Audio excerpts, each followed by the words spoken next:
You alright? How's it going? Hope you're having a good...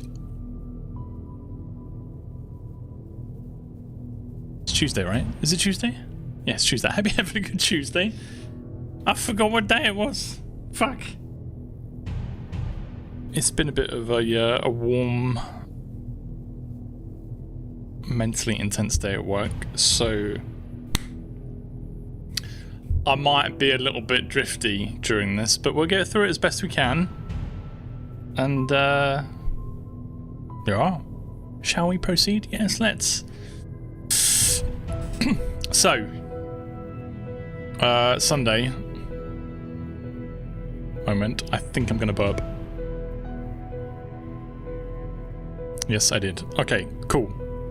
On Sunday, we finished up here in the morgue. We pulled a body from the fridge and we yoinked it on the table. This body, I forget the guy's name. Hodgson's body. Put my glasses on, lots to read. No. My face is too sweaty. I'm gonna have to keep pushing them up and I can't be asked. Hello. Hodgson ate a part of a music box and we believe it's still in his stomach. We need to yoink that out and we need to find the rest of the toy to something. So, topics.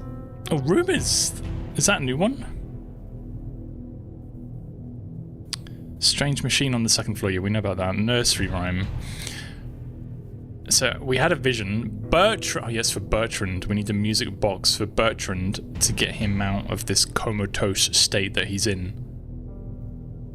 In my vision, Bertrand seemed to react to a nursery rhyme from a music box. Perhaps I'd be able to trigger another reaction from him if I was able to play that again. Okay. Find Hodgson's body. Got that. Get music box. In my vision.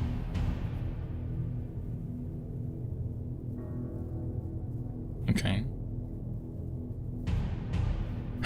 So the problem that we've got is if we try to open or interact with this bag, I'd have to gather strength and open this bag. Now, I thought about this earlier. When we ended the stream the other day, I thought, well, does he want to fucking drink or what? You know, go and walk out? I think he wants to gather strength in numbers. So we might need Lenny. Regardless, we can't do anything here.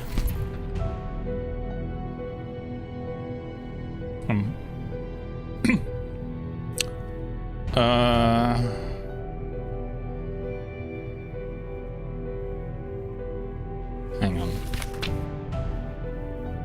And we still need to find these valves. There should be another 2 valves for the septic tank. What is rumours? Have I seen nothing of note? Then why the fuck is it on my notepad? 1 star out of 5 game. Just because of this. Strange machine, yeah, we looked at that. We have sedative. Now, I also thought about this earlier. When we filled the syringe with sedative, my first thought was, Lenny's gonna get it.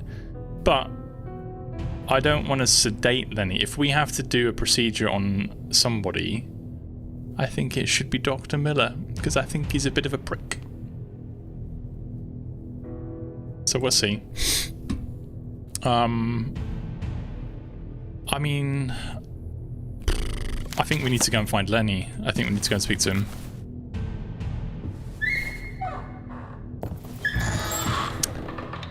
Now, there should be...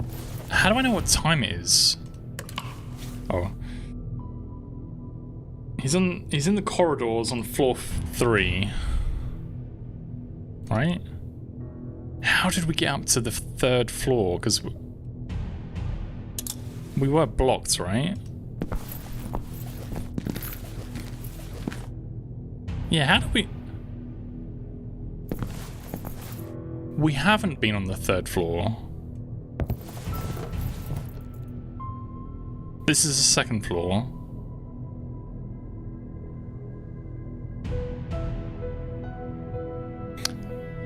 This was blocked. The female wing was still blocked on this upper floor like it was downstairs.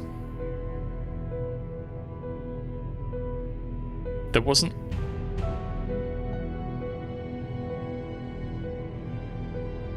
Okay, we're going to investigate down the corridor some more. My new keyboard arrived today. It's very nice. Quite happy with it. I want to use it, but I don't need it, do I? Fucking point and click. It's very small.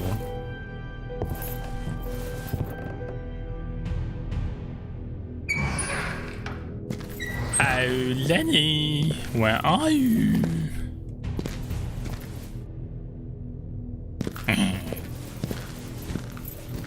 Yeah, my eyes are tired, man. Streaming on a school night, fuck me.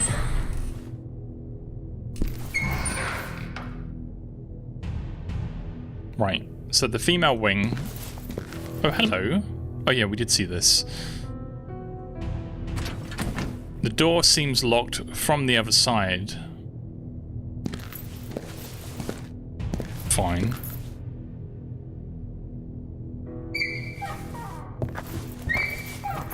But there is this balcony area. I mean, surely there has to be something in here, right?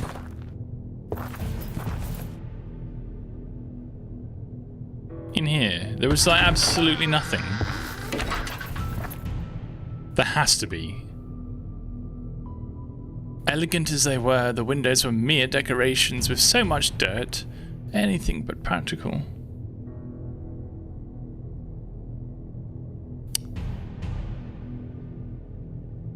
There's gotta be something in here that we missed. Such a pity the window wouldn't allow me to see anything outside. Oh no.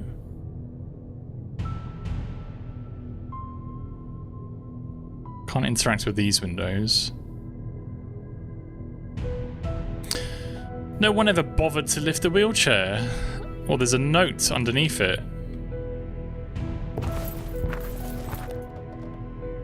Oh, we can't pick it up. The window was tightly shut and wouldn't open.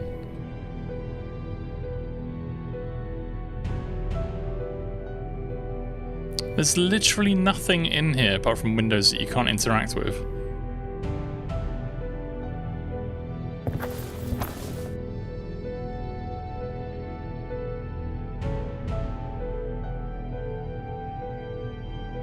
A lonely wheelchair was conveniently positioned in the middle of the corridor as if it was some kind of twisted joke. It's a horror game. It is mandatory that there are creepy wheelchairs in the hallways. Well, let me just go this side again. There's literally nothing. Okay, well, fuck you then. Yes. Now, a section from the roof below was visible from this spot. The whole fascinating structure of the building could be appreciated from said spot. So look, there's a section, there's a door here, but then there's also... Have I missed? I did, didn't I? No, I didn't. It's a little bit disorientating, okay?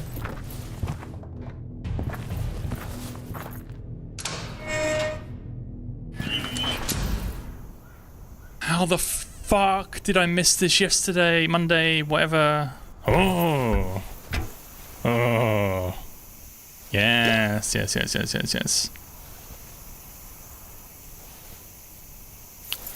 going to be the last one. Yeah.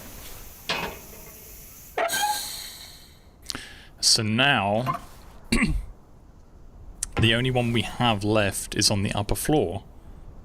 Long rusted pipes decorate this aged wall in a haunting manner.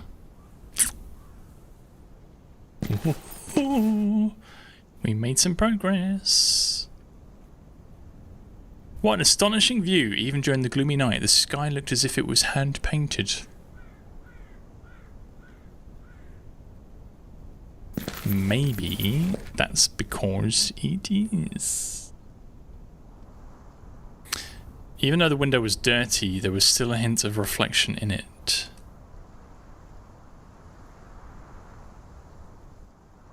Nice. I completely didn't see this door on Sunday. Okay, and now we are above the male wing on the other side. Yes. Okay, so what have we got here?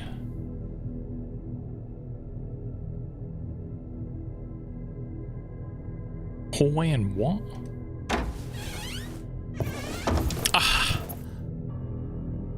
Yes. Okay, so we've opened up those two doors above the foyer. Beautiful. What is in here? The door seems locked from the other side, no way to proceed. I couldn't actually read what the label was on the map, even zooming in. It was like D something something. Another window that could have used some cleaning. Alright, maybe not.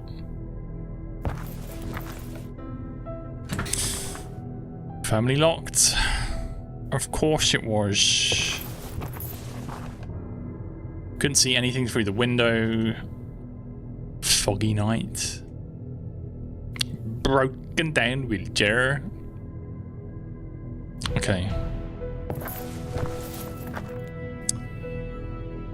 Where's Lenny? I need Lenny.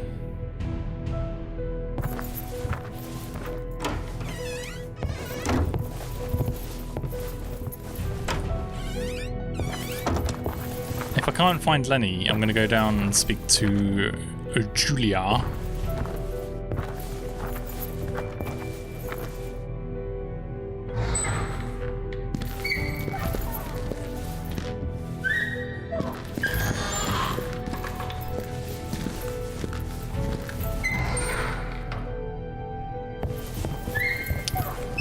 The problem is that Lenny is on the 3rd floor, but I don't know how to get there.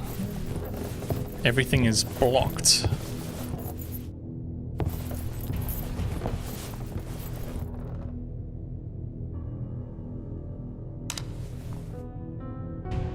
Yeah, he's on floor 3 corridor. What am I to do? Hang on.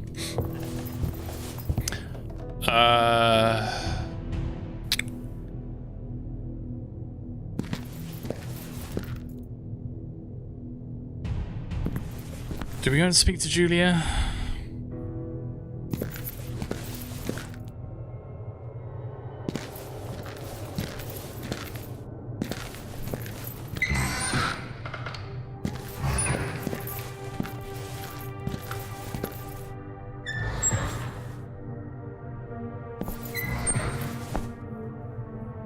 It was this way.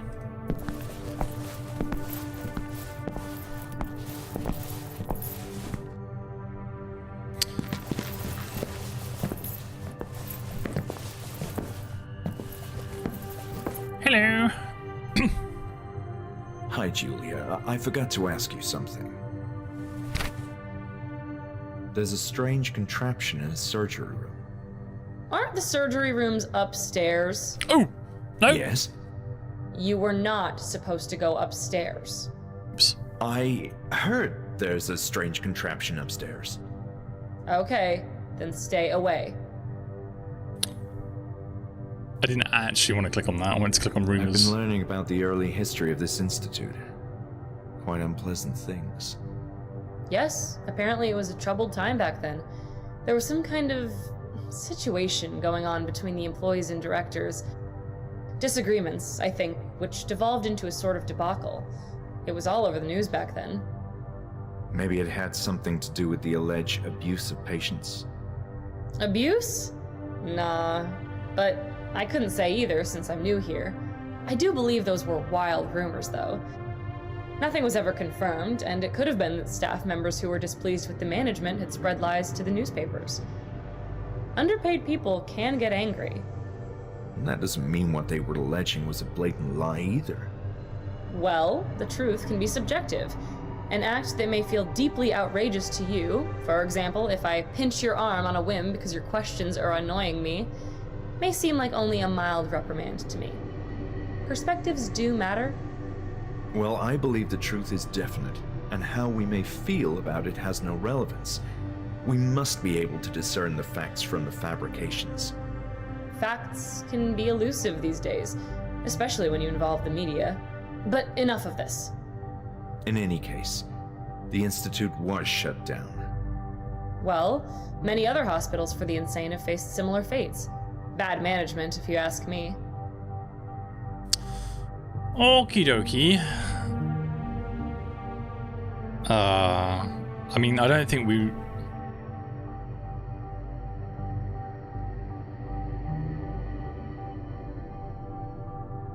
I don't think we have anything else to discuss.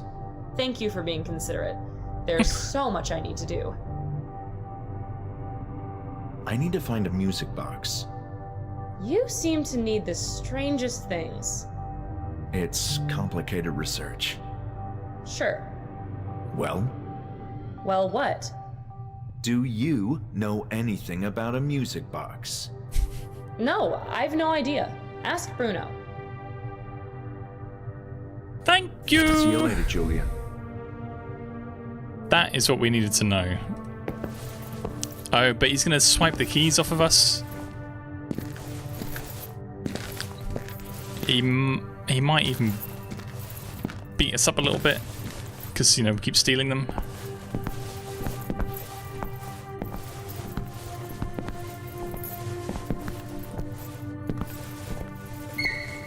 But is Bruno in his office? Because last time he wasn't, right?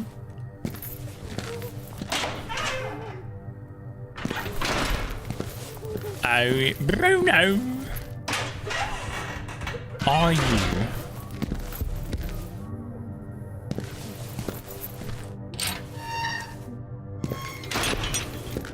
Where you need to be.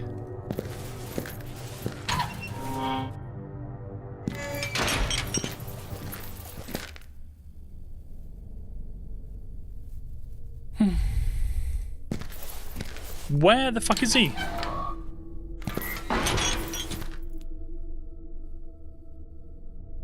No, I really need the keys. Okay, okay. There was always a risk of bumping into Bruno somewhere upstairs, but time was running out.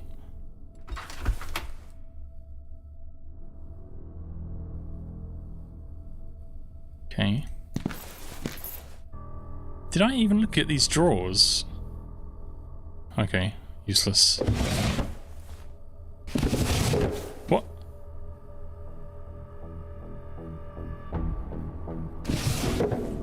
That's where the baton was, right?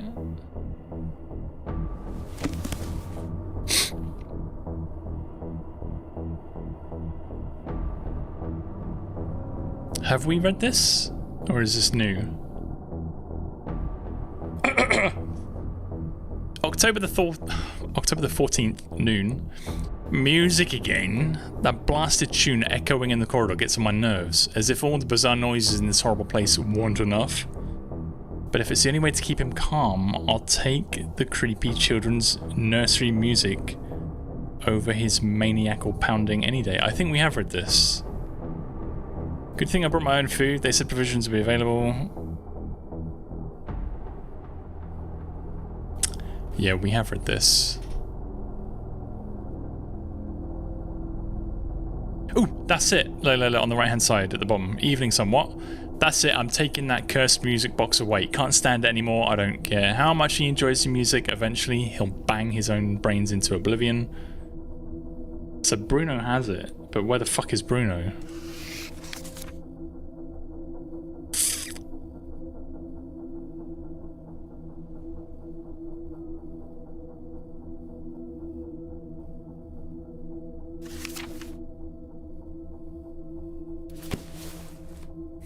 Operation Find Bruno. Ah, shit. Maybe we need to ask Julia where Bruno is.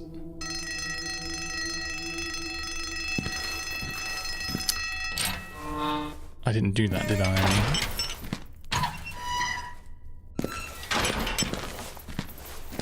Be running around all fucking day looking for him.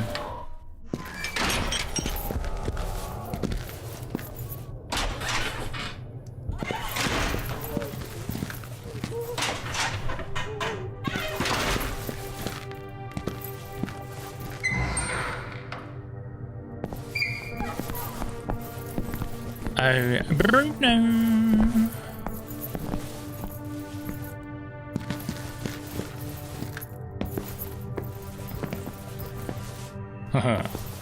Hi.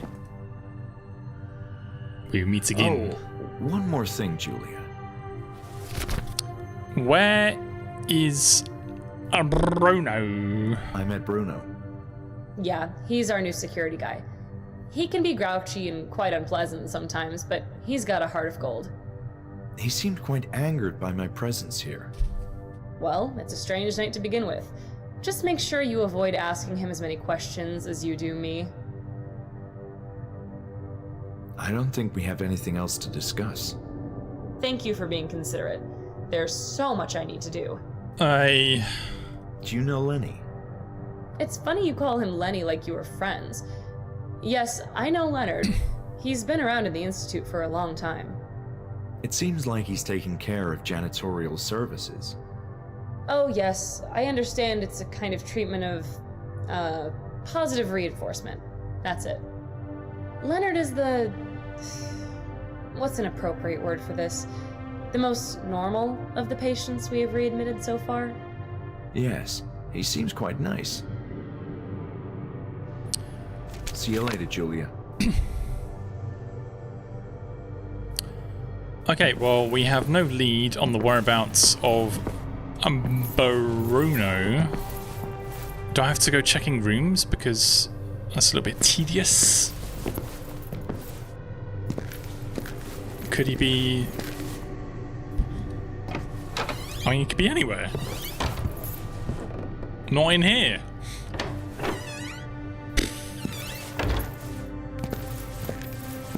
What was this?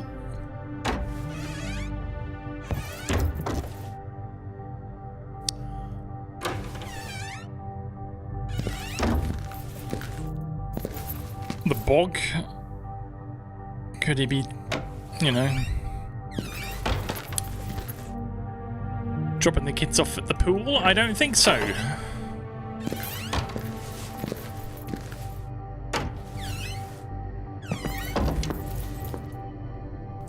No Bruno.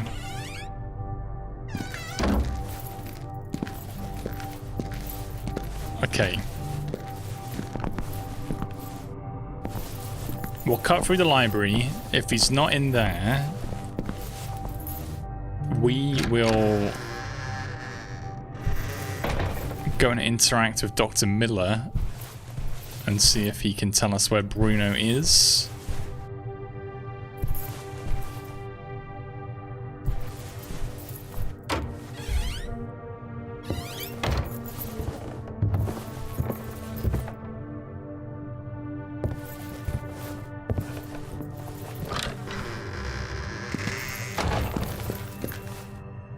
We haven't seen him since he took that patient out of the cafeteria. What was in here? Therapy room. Nada.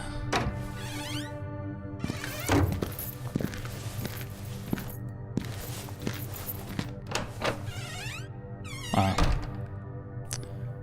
Another bog. And a bath tube.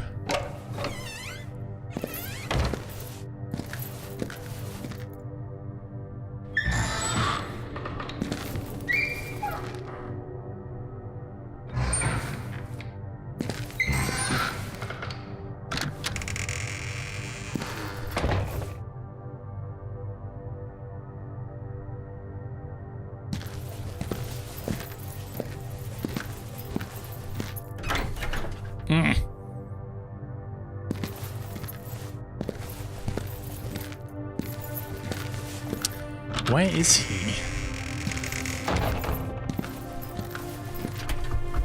That's the kitchen. We've not been in there. It's locked.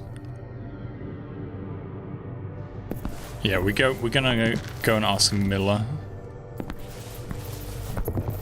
Let's see if he knows anything.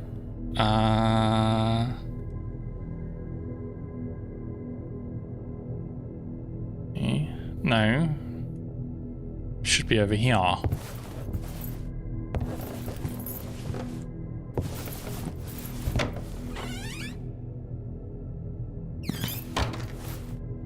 And he's still here.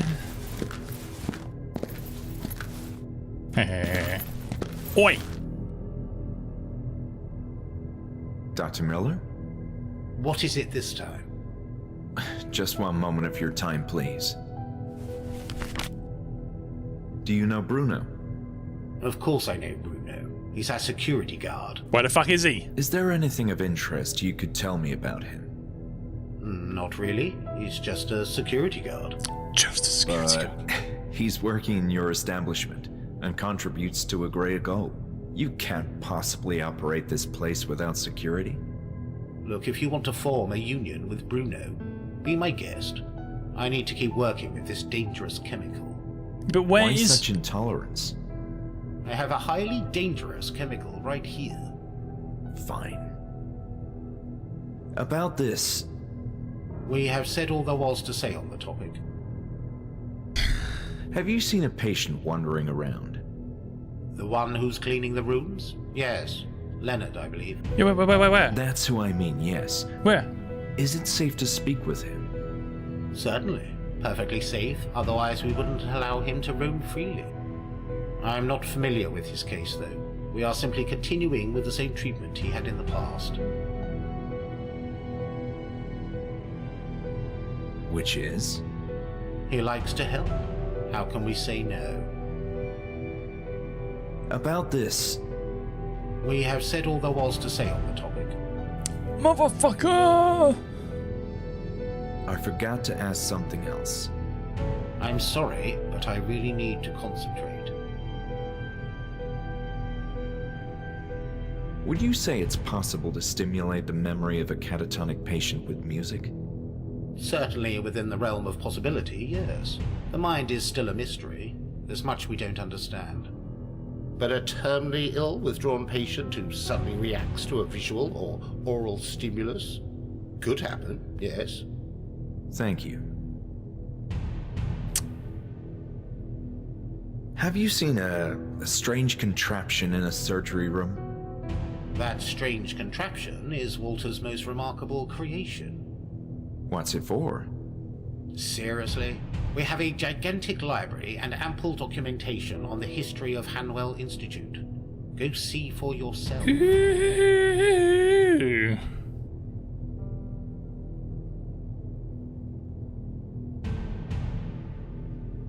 Yeah, you're gonna get sedated, mate. I appreciate the conversation. Goodbye. You don't know when it's coming, but it's coming, and it's coming for you. Fuck me. Where is Bruno, and where is Lenny? Cleaning the rooms, you said. Has he snuck into one of the rooms in here and we've bypassed him? If we find nothing in here, we're gonna go back into the basement. Oh, Lenny! Nope.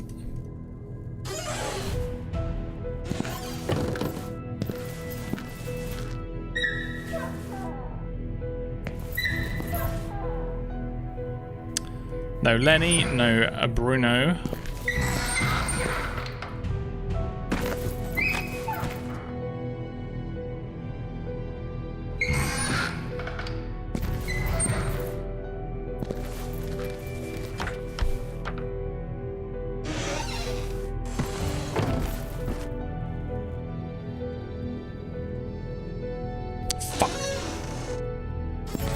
Okay, we go downstairs into the basement.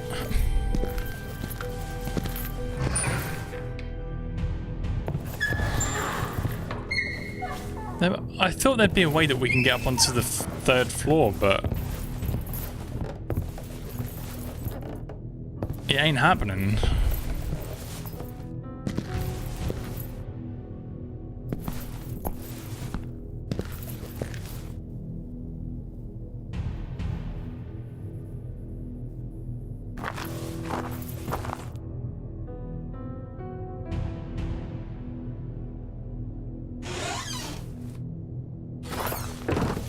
Can't find anybody. How? Why can we pick this up, but we can't take it with us? And we can't interact with it, you know?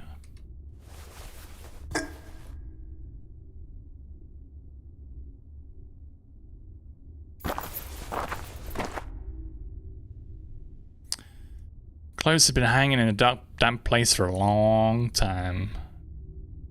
Oh yeah, dead cat. We saw that the other day.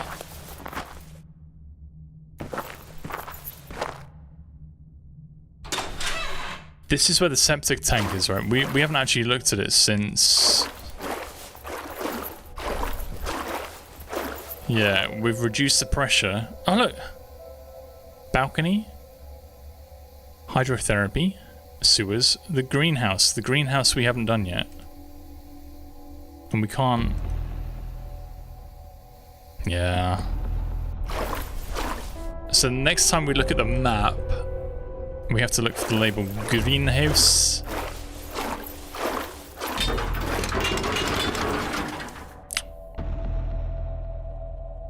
Fuck. Hang on. Hang on a minute. Okay, we can't interact with that. Which way did we come from? Up here, right?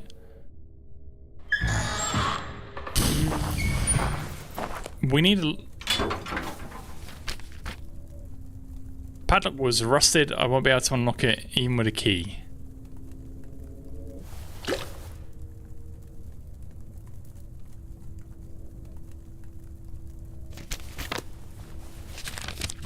No. Can't use the acid on that.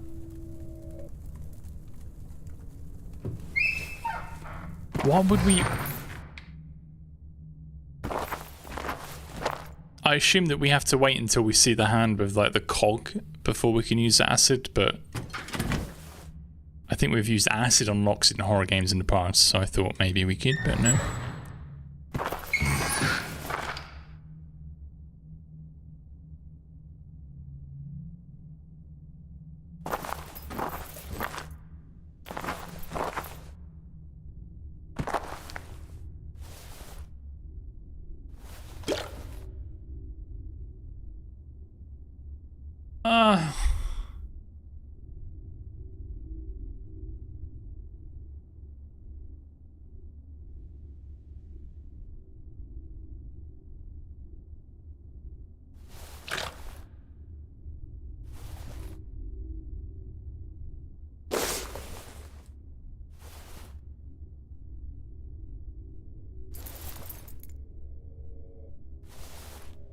Fuck. I thought for a second that acid would work on that, but no.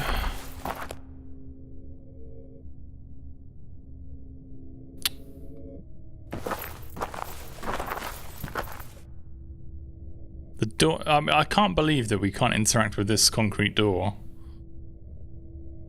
And why can't we pick up the fucking axe?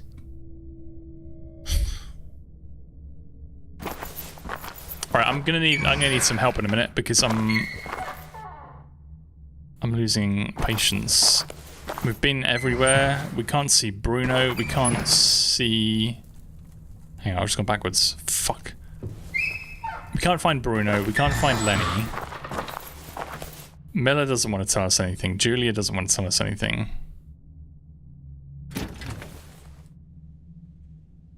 Can't use the acid on the lock.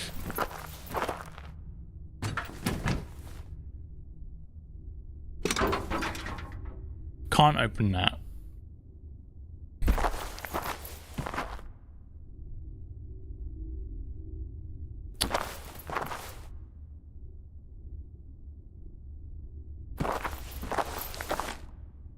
I'm stumped. Like, I can't get up on the 3rd floor. I have either horrifically missed something,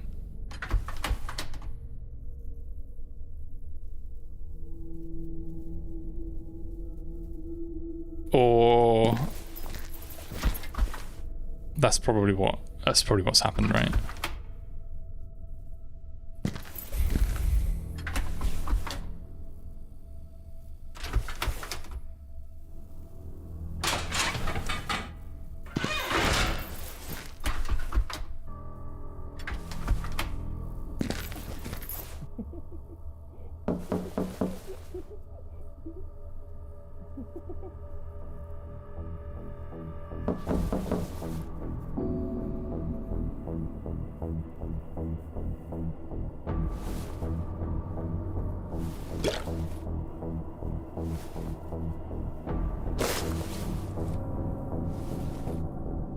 Why is it always the last fucking thing?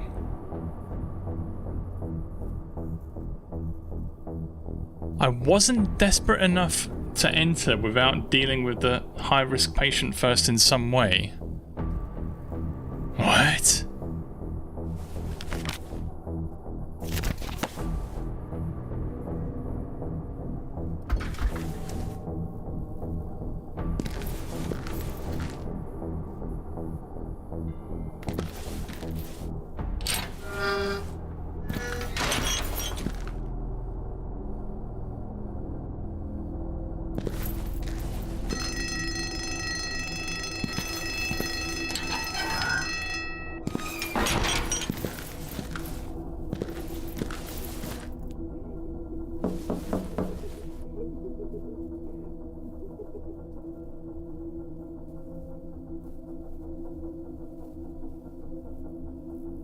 I need to put music back on, right?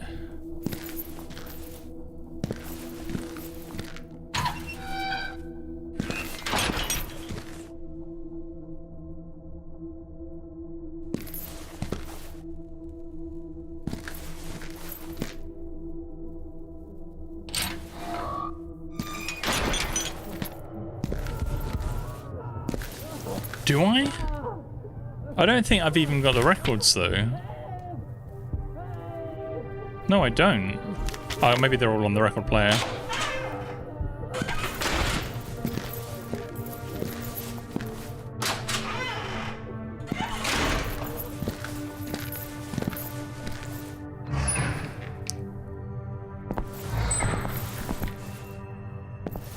But is it going to be the same...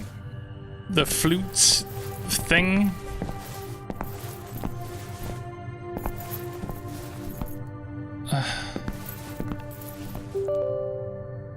What? The fuck was that? Why is Vera just randomly popping up? Can't you see I'm busy?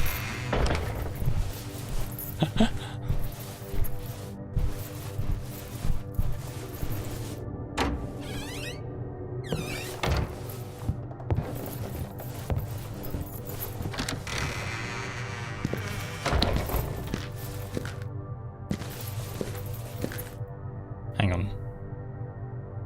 Have I gone the wrong way?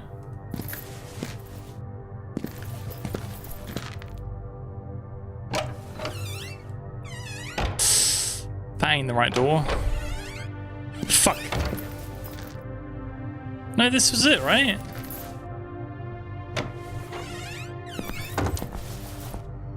No, this was not it.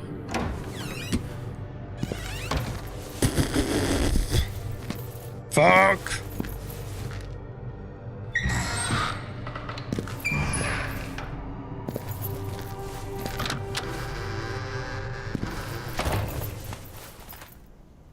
The shed. How do we get in here? It appears to be locked, and I can't interact with it with a key or anything.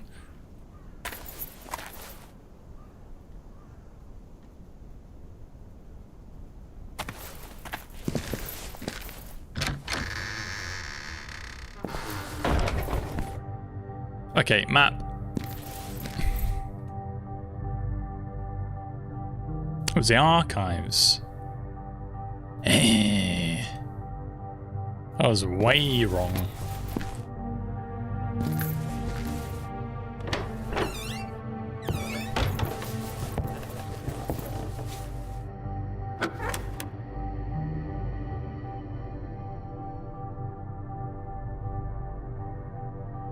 The turntable had finally broken down under the weight of the years. So this is not why... What I thought I needed to do is not what I can do. How do I deal with the dude? Where the heck is it? The greenhouse should be on the 3rd floor, because that's what Lenny said. There was one in the basement, which we got, one with the bath tubes, which we got, one on the balcony, which we got, and one on the upper floor.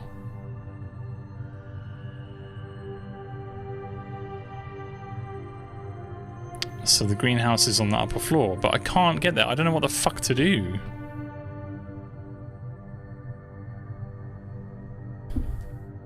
Well, I'm stumped. What do I use the acid on?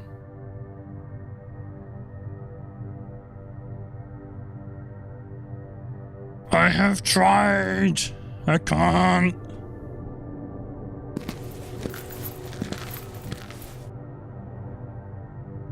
Okay, I'll show you. We can't go up. That's where Lenny is on the 3rd floor. But I can't get there. Every route that I've tried, I cannot access the 3rd floor. Again, unless I have totally missed something. So look. 2nd floor map. Why can't I interact with it? The fuck?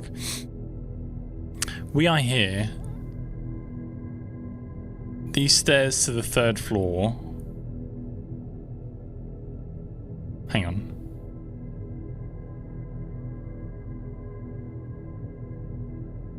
We'll go and check out these stairs, I'll show you.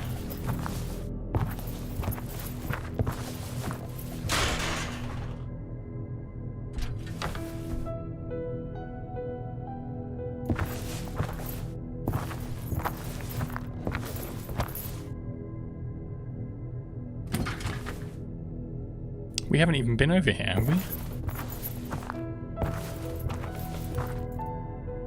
What?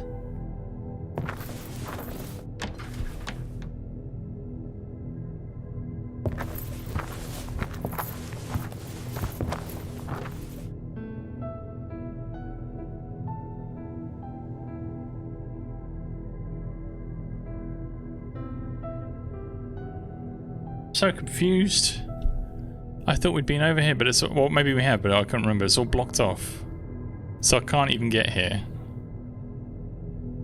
And I can't get from the ground floor to this floor here, because that's also blocked.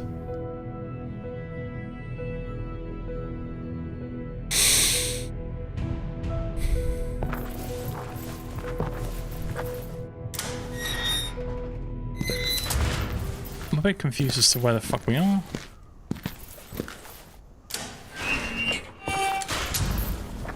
So this is the female wing, right? Yeah. And this is blocked.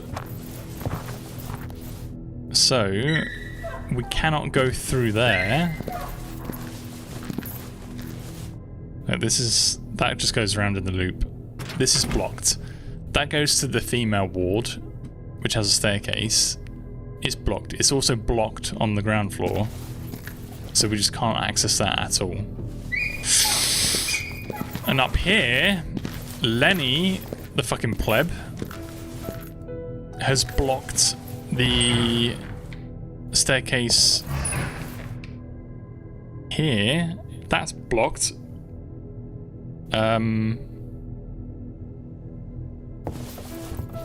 Because of his cleaning cart. Go to the basement, there should be stairs.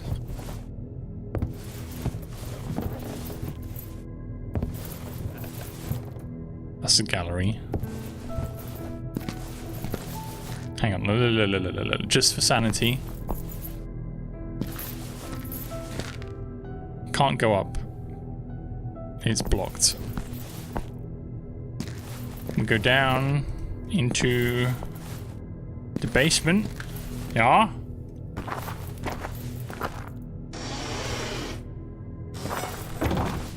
We are now in the basement. There should be stairs. What do you mean there should be stairs? We've been down here. There are no stairs. Stairs that go down into the septic tank. This is where this goes. Alright. We go down. Oh look, there's a locked door. The sewer's extended who knew for how long, but it was impossible to proceed. Can't get through that way. That way is the septic tank.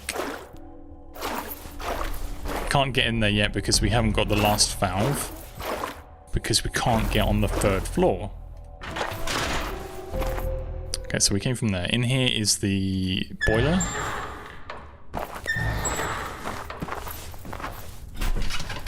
We've read that. No stairs in there. No stairs in there. No stairs in there.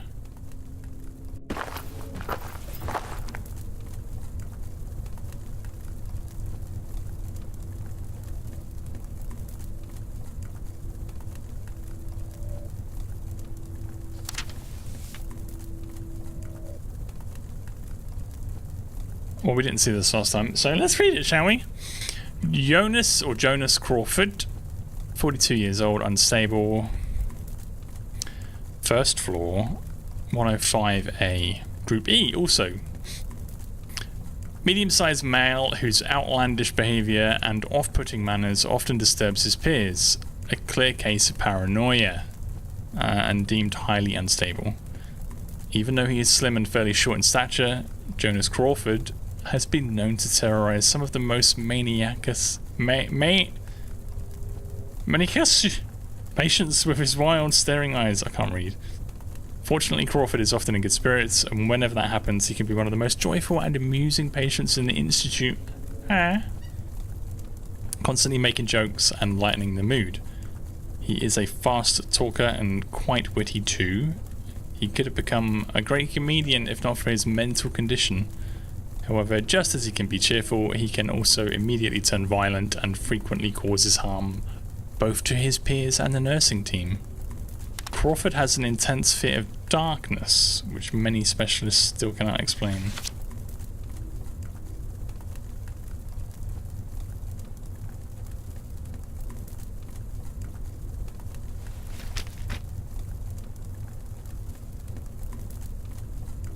I know very little about Crawford, who seemed to be a patient of the mysterious Group E. Darkness, huh?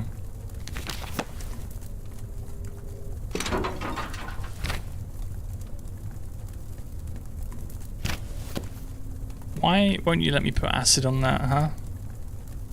Okay, well, we didn't find stairs, but we found a note.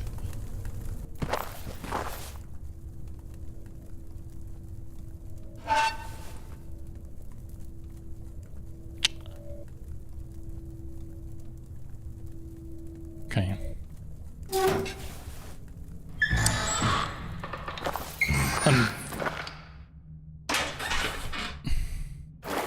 Oh, wait. Oh, are we cheating now? The internet says continue out of the high-risk area into the basement area and head all the way to the stairwell. Climb all the way up to the 3rd floor.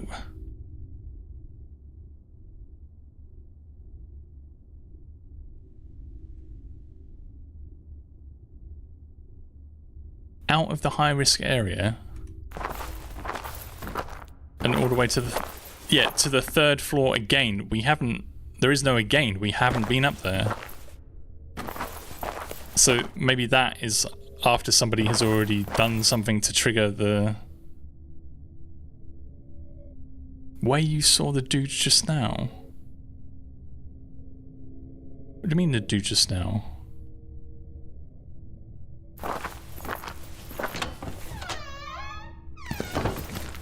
Dr. Miller that we spoke to. Is that what you're talking about?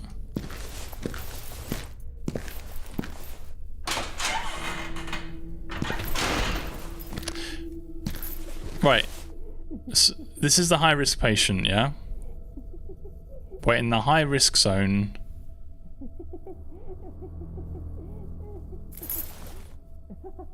I wasn't desperate enough to enter the cell without first dealing with the high-risk patient in some way. And what way would that be? I don't know.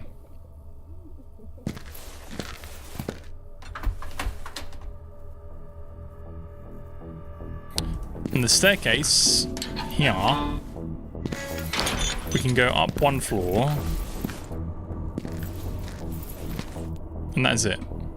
There is no more. So now we're on the ground floor, or level 1.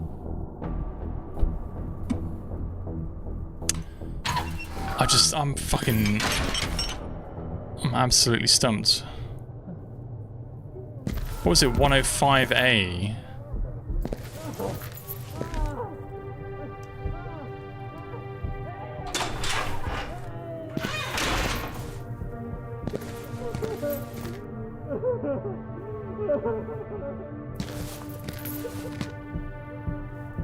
.105A was where that Jonas dude is who we just read about. I really don't know, like I'm just literally going around in fucking circles. I need help! Yeah, the thing is we can't actually interact with that door. We walked past it. It's this one here, right? 105A. I knew very little about Crawford, who seemed to be a patient of the mysterious Group E.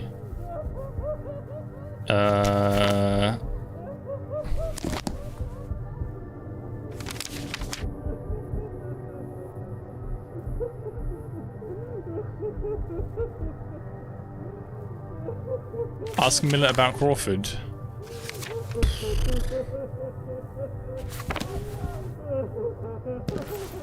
This is getting a bit tedious. We've been running around for an hour and we've achieved absolutely fuck all. All I want to do is cut the fucking body bag open.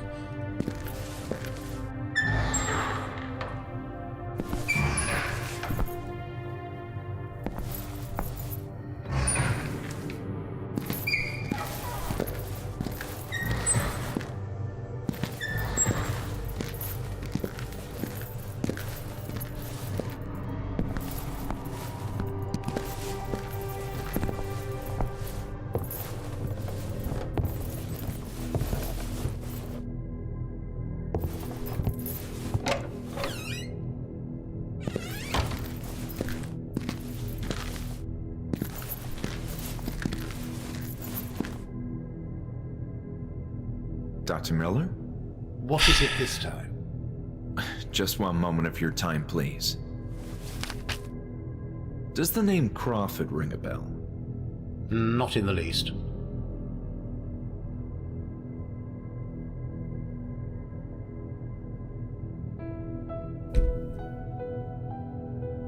Julia seems to be a nice member of the new Hanwell family. Our new receptionist. I don't have much to say. I just met her earlier this morning. She's doing a fine job. Must be difficult putting a nice face to all this filth. Filth? I'm sorry, I mean, let's talk about something else.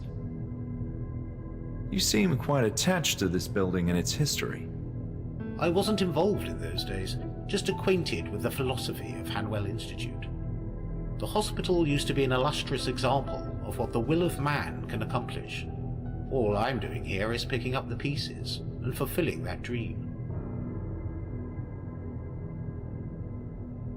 So you think Dr. Ebus Baker was part of the reason why the Institute ceased operations? No, at least not just her, but she was another component in the equation. I believe her foolish rivalry with Hawthorne distracted Walter from a greater purpose.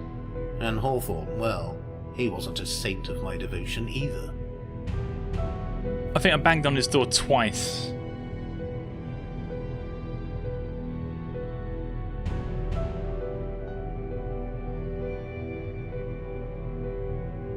Don't tell me I just have to keep banging on his fucking door. There's one more. Please, enough chatter. I have work to do. Do it, oh my fucking Thank you god. for your time, Dr. Miller. I swear to fucking god, if that's what you've got to do, that is really fucking annoying.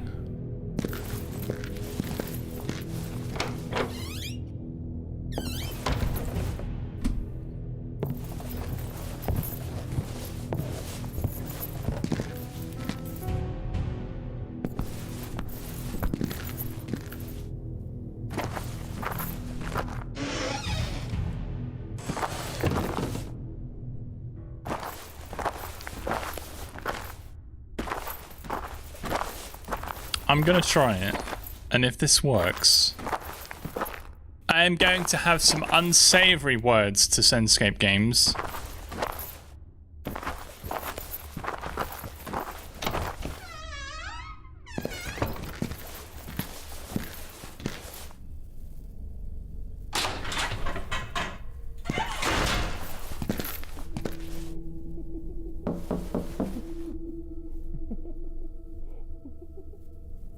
One.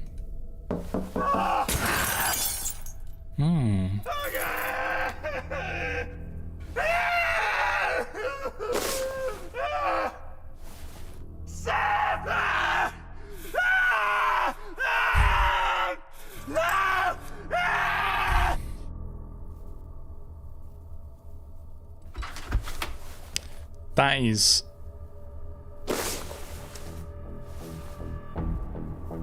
annoying.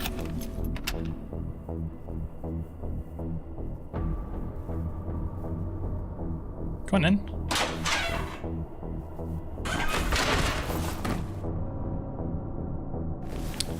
Yoink!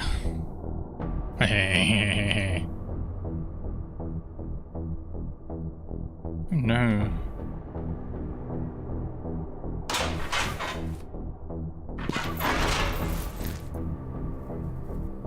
Okay. Wait, hang on. We have the music box, yeah, but we still don't have the spring or the key, which is inside that dead dude's body, which we cannot cut open because it says we need to gather strength. So, what even the fuck do we do now?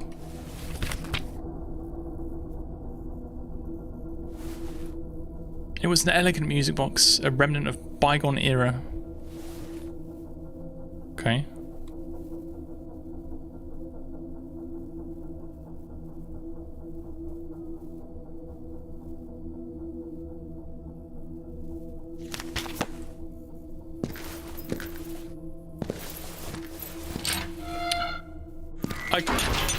It's so annoying because I interact with the door once and it does that animation. He walks past, he comes up to the window. I bang on it again, the same interaction, same prompt. So I'm like, well, nothing to do here then. You have to do it one more time to get him to smash the window? That's so fucking dumb. In my opinion.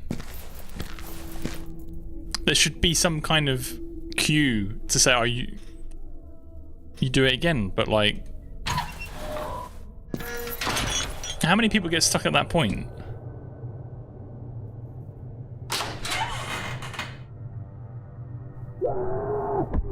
Okay, no, you're not who we are after. What room...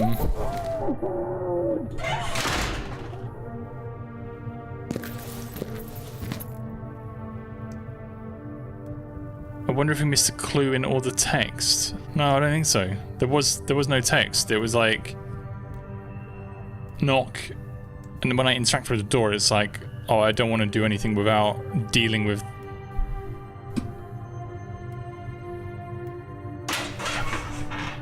Maybe we don't get the feeble-minded. Maybe the game design is a little bit stupid. Oi!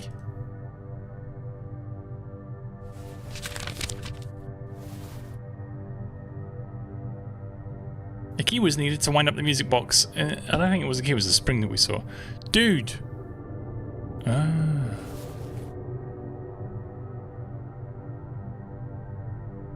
I can't speak to him. Drain the septic tank.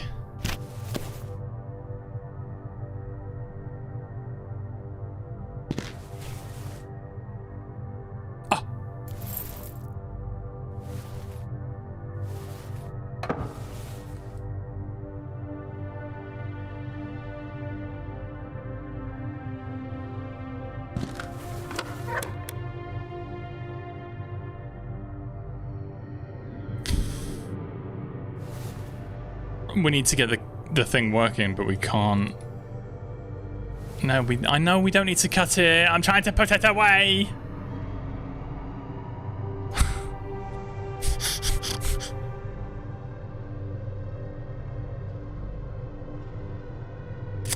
Well.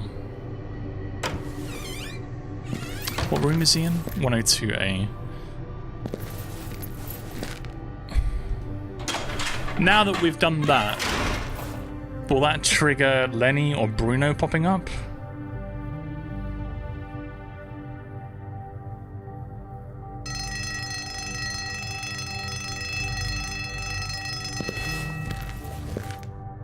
I need to get to the 3rd floor and I can't.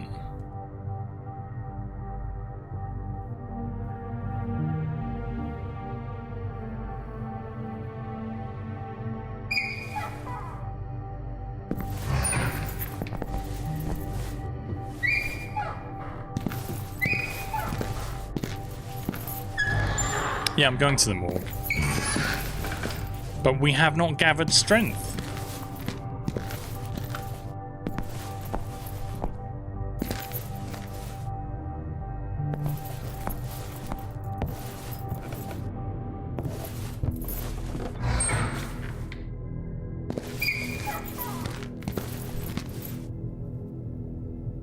I'd have to gather strength to open this bag.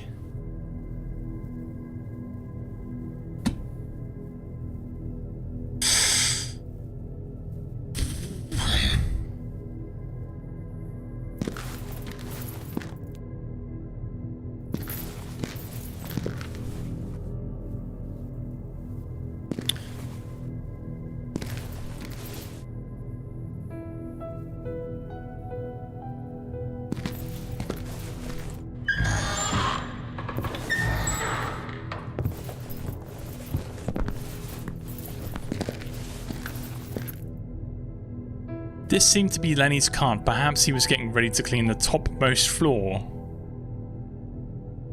Can you go around the able?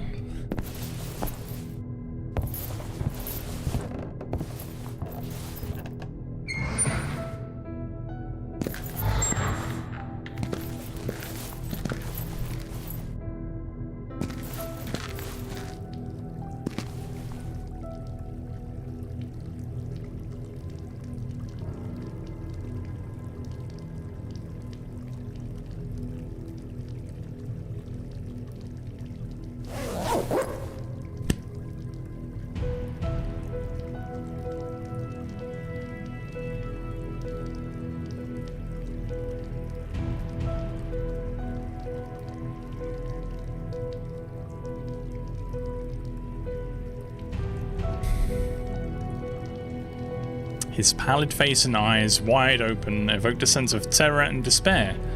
Hodgson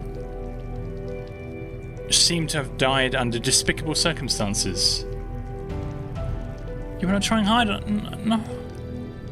You're clicking on the bag and it says you have to gather strength. Even on this side too, you're just fucking randomly smashing around. It's misleading, and I don't care for it. Fuck's sake.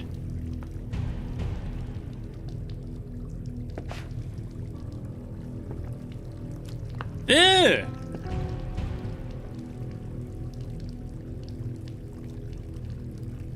Will you stick your fingers in his gob for, you dirty bastard?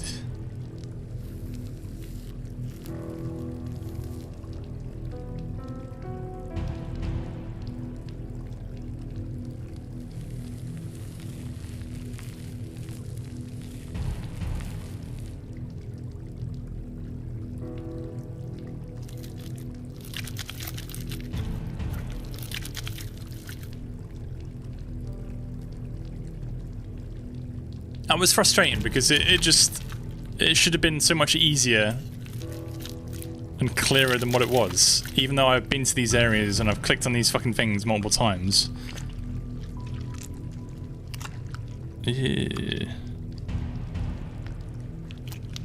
I'll let it go, but I'm not happy about it.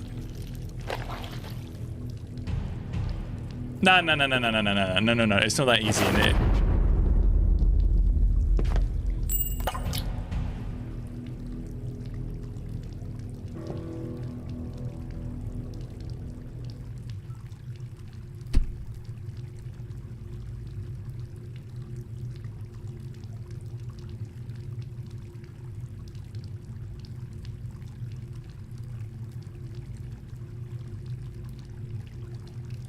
Is there anything that I haven't clicked on that I should be...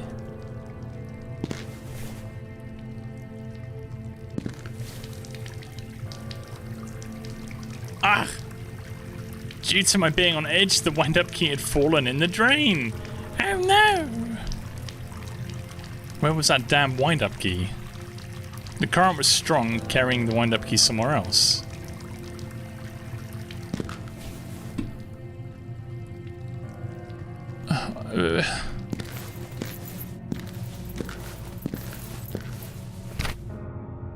Find the wind-up key.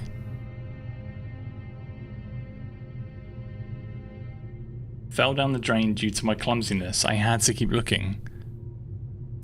Ay.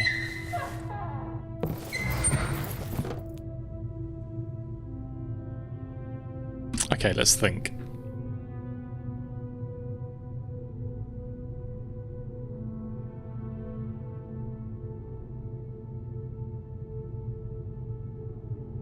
Yeah, I don't know.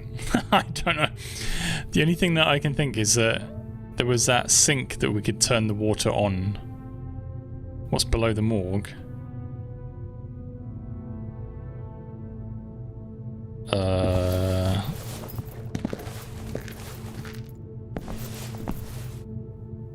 kitchen? Let me just click on the door multiple times just to make sure that...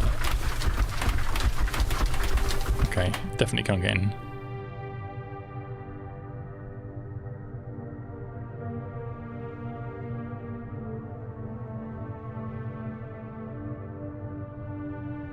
The sink, yeah, the sink is the only place that I can recall had flowing water, but I now can't recall which bathroom it was. It was upstairs, I think. Was it upstairs? Fuck.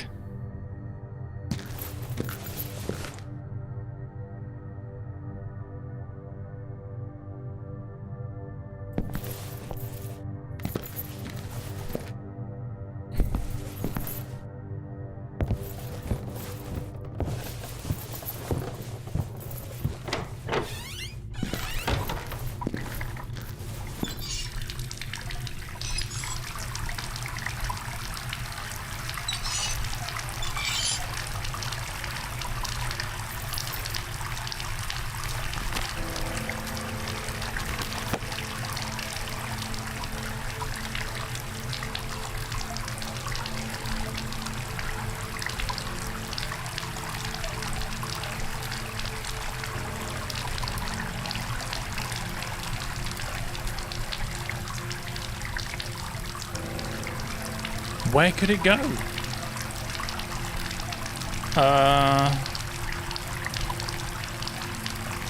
Do I leave the water running or what? I don't know.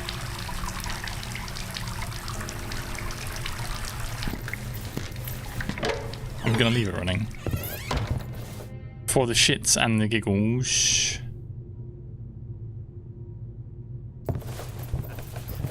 Well, I'm guessing the sewer, right?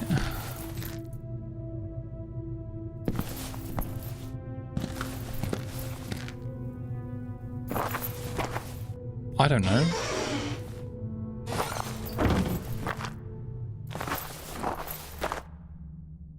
Next bathroom, one level below. Are you cheating?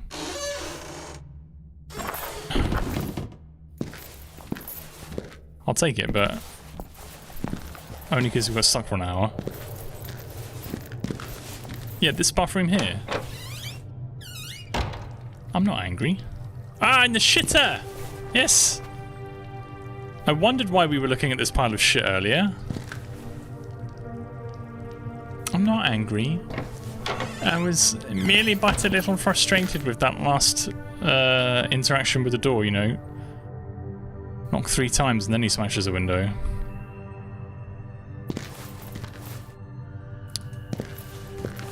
Thank you.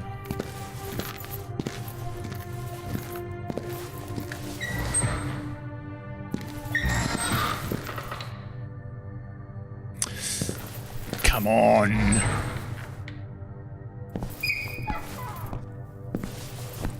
Yes.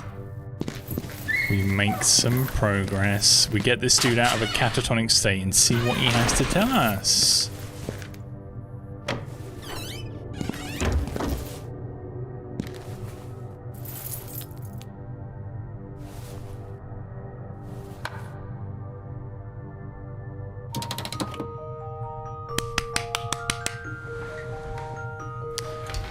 Wakey, wakey.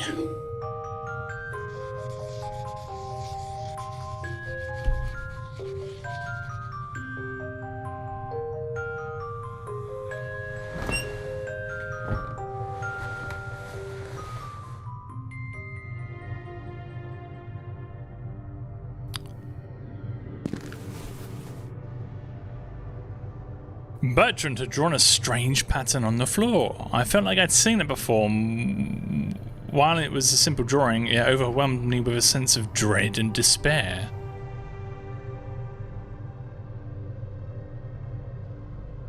Okay. I'm going to click on everything 3 times now. Just so... Alright, good job, dude. Look at Bertrand's drawing, play the music box, wind up the key, done, done, done, drain the septic tank. These are tasks, so this is all we've got to do. Okay.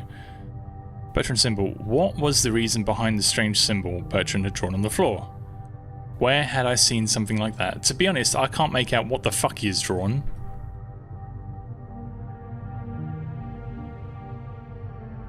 Something about it didn't feel right.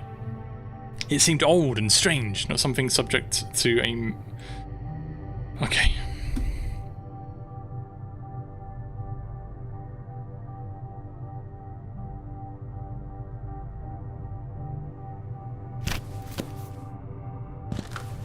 Like, what the fuck even is this? It just looks like red... A red circle with a bunch of shit in the middle. Have we seen this before?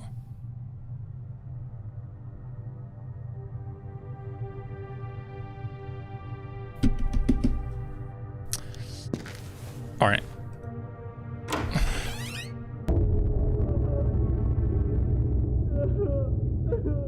Yes! 3rd floor. Go, go, go. Hey.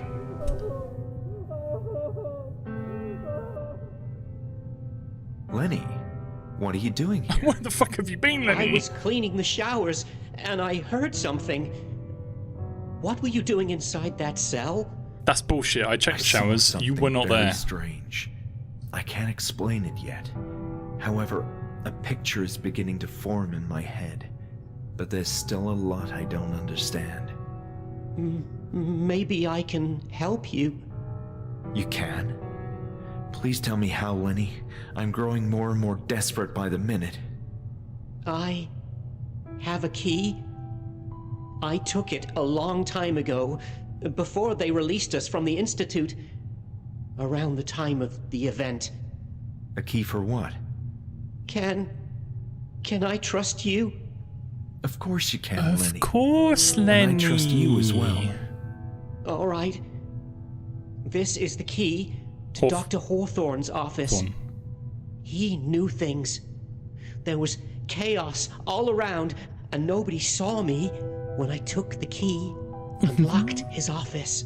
Dr. Hawthorne, of course. Ebis Baker mentioned him in one of her recordings.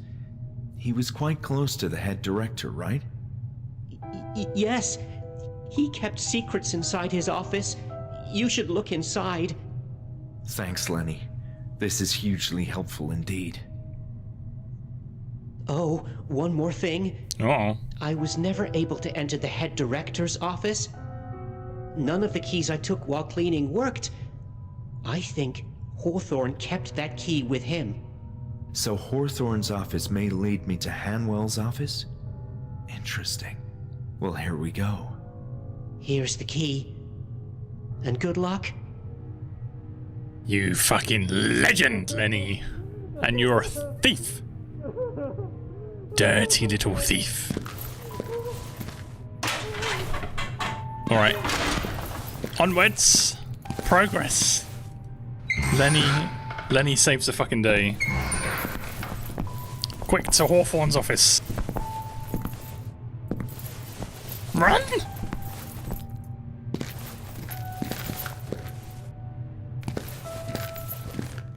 No, you fucking absolute twat. Wrong door. I was so confident. Yes.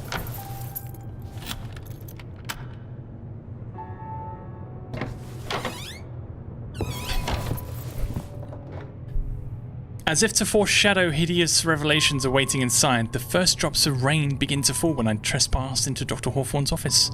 It seemed like no one else had been here in a long, long time.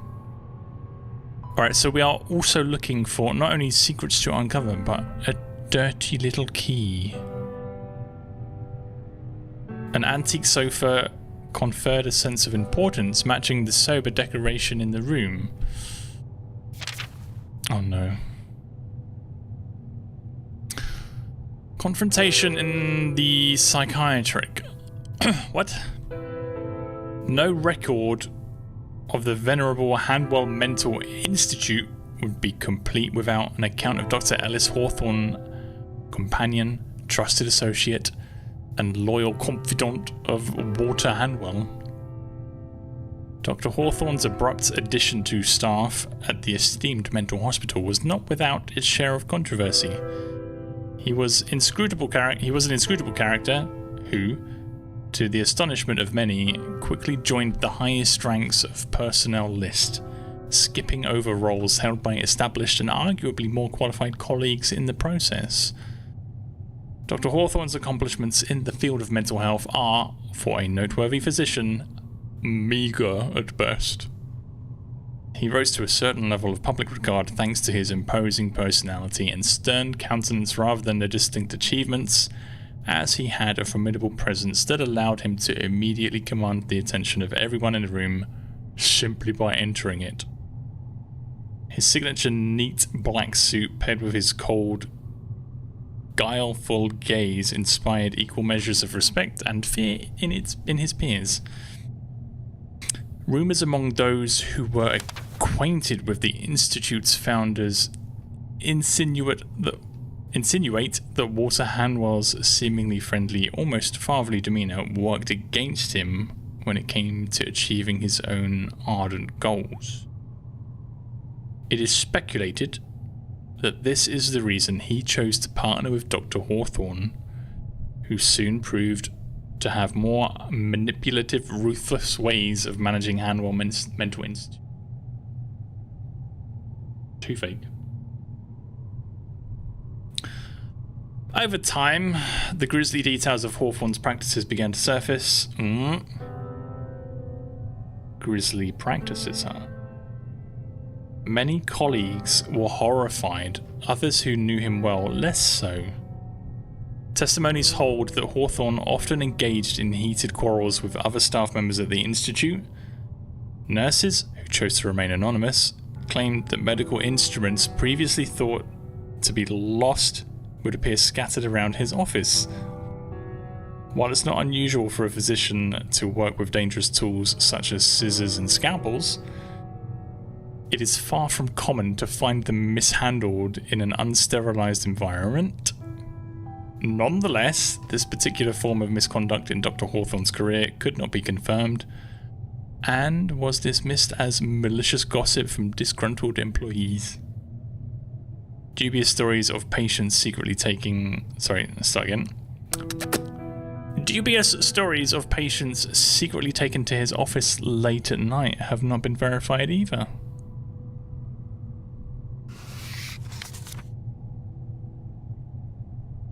What did you do, you dirty little bastard?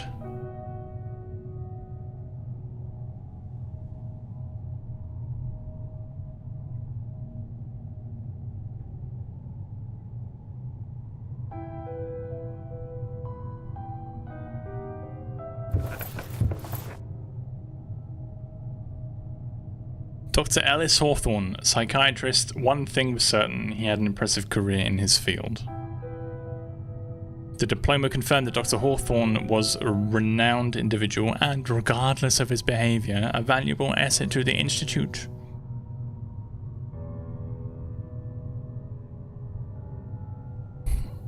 The ocean still loomed outside, its hypnotic ebb and flow presaging blah blah blah blah blah blah blah.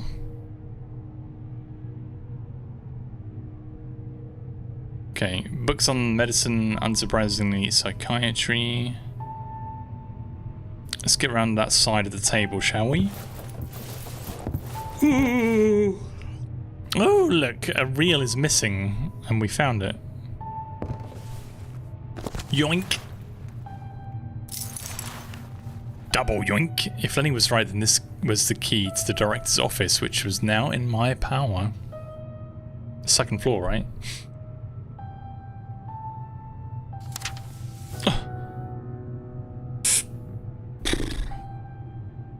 Wary as I am about recording such notes on paper, Walter insisted that we thoroughly document these experiments for the benefit of our research.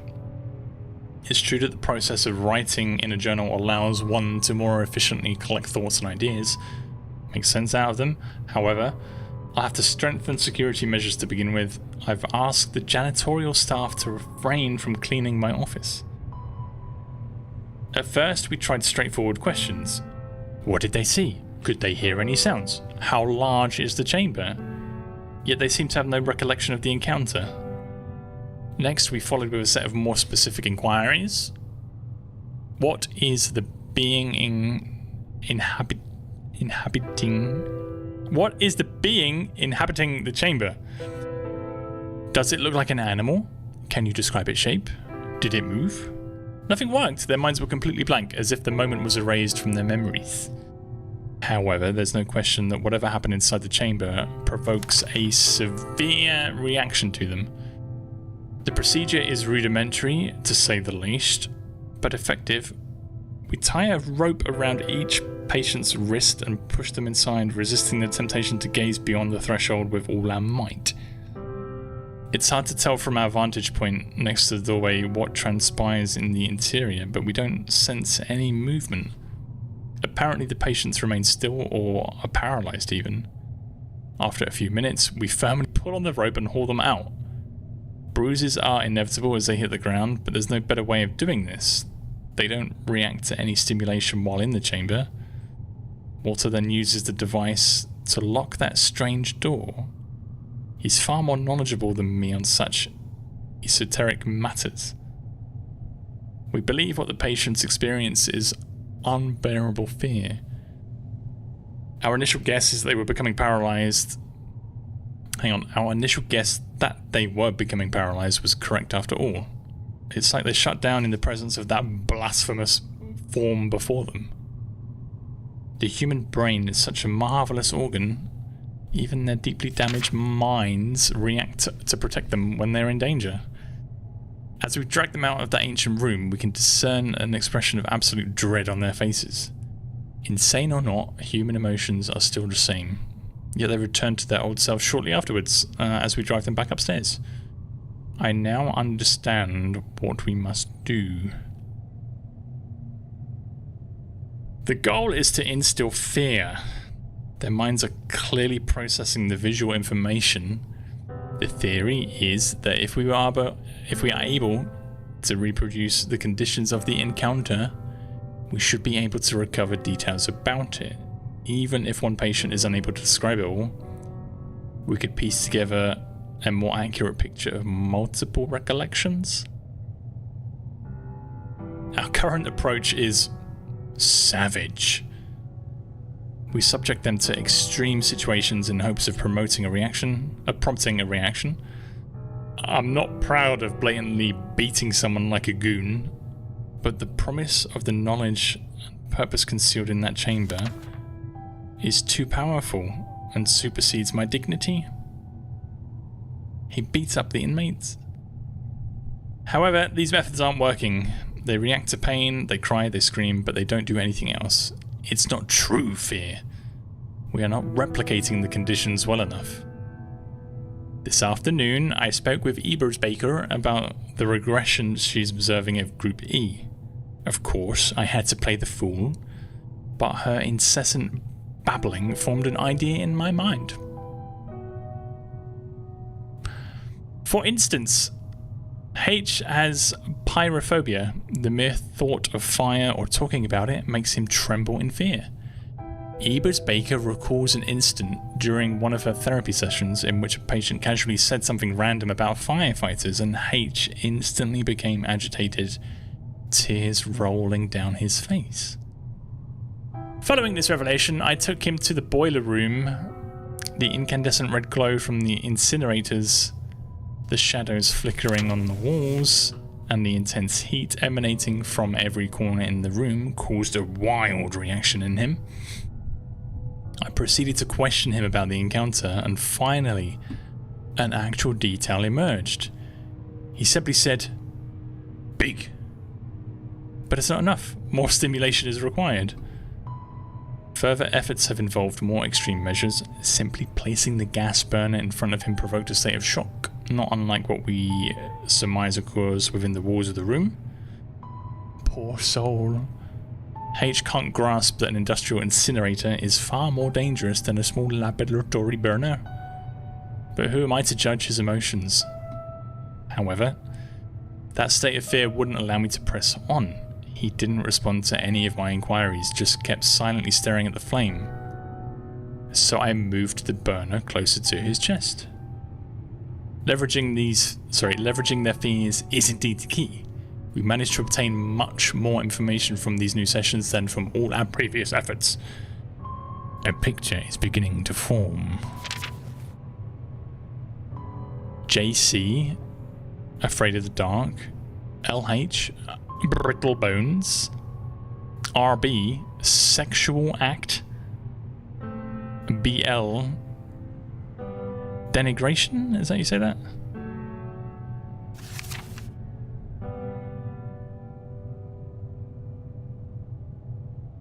Okay.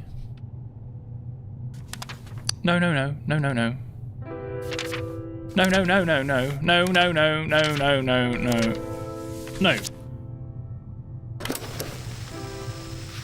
This is the next subject.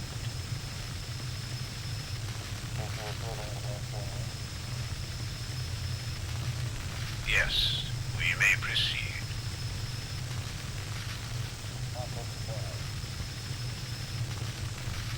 Leave it to me. Hello, Leonard. Do you remember me? I'm Dr. Hawthorne. What do you want? Well, you may not remember this, but yesterday you went inside a place, a big room. We need to know what happened in there. What did you see?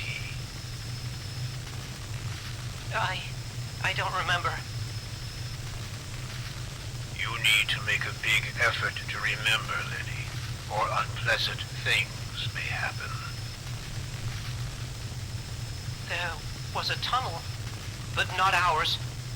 Things looked different. The smell, oh, such a bad smell. And then, no. What happened next, Lenny? At the end of the tunnel, I entered a room. Oh, my head was in pain. So much pain. Describe that room for me. I don't want to go back. I don't want to remember.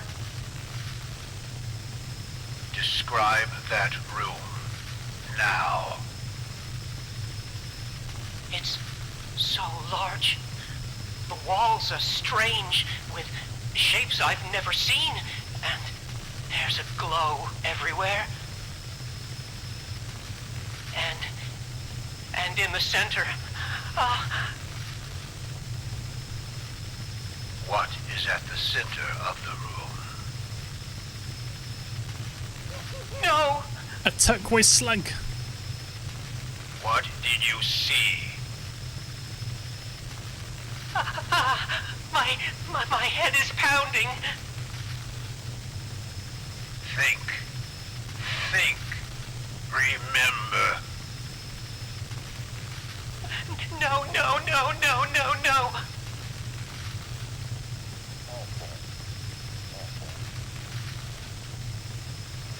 You must remember, Lenny. They're gonna hit For Lenny and our break. sakes. They're gonna break his bones. What did you see in the room?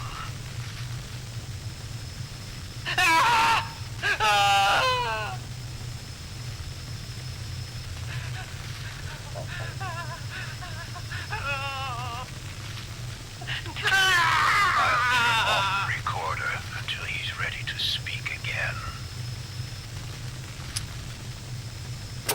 Hawthorne was interrogating and beating Lenny to try and get information out of him, and in the background there was that distant, faint voice commanding Hawthorne, which I'm guessing is Hanwell.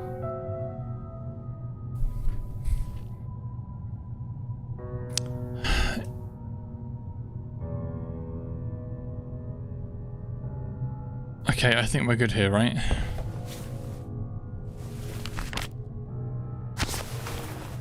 Since it was inside Hawthorne's office, I assumed the contents of this film reel were terrible, but eventually I'd have to watch them. Dr. Ellis Hawthorne was a strict authority figure at the Institute and acknowledged Dr. Hanwell's right arm, and was acknowledged as Dr. Hanwell's right arm. Dr. Hawthorne had frequent quarrels with Dr. Ebersbaker, the implications of which were...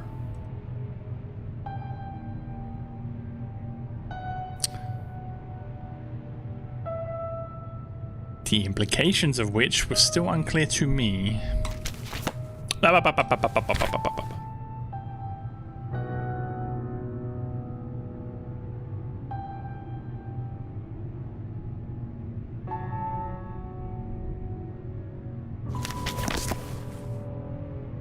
Wrong button. Let's go. Oh, wait.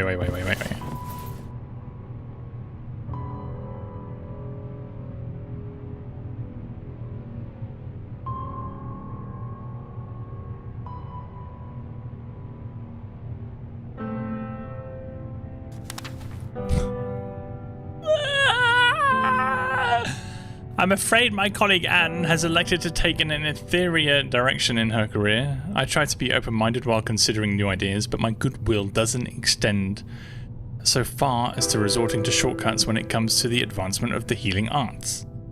As much as I can fathom the notion of an integral approach, contemplating the impact of emotions on our behavior, biology is definite.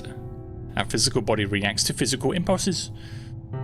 We could spend ages assessing the mind's response to kind words, but ultimately it's the configuration of our phenotypes that matters.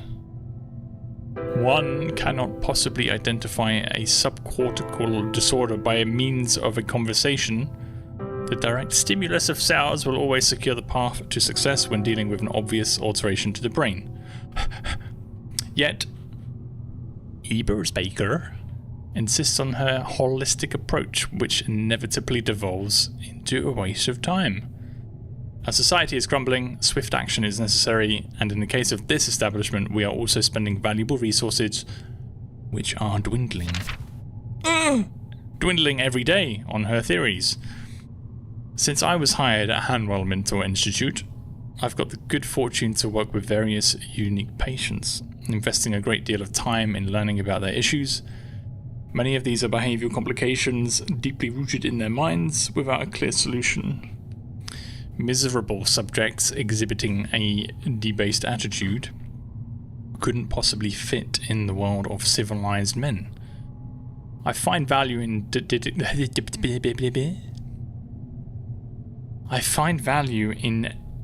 dedicating efforts to those without real hope, patients unable to produce a single neurotransmission that results in a meaningful stem of thought productive to society. But phony misfits who merely demand attention, the paranoid, the lonely, who mistakenly confuse the cacophony of modern life assaulting our senses each day with actual mental problems. Ebers Baker can fritter her hours away as much as she wants. My issue is the money involved. In the end, our exercise is a biological accident. It's the glorious expression of our genetic material that confers meaning to our lives. The only tried and proven way to deal with the ailments of our body is via the practice of standard medicine, and thus, a shattered brain can only be fixed by physical means.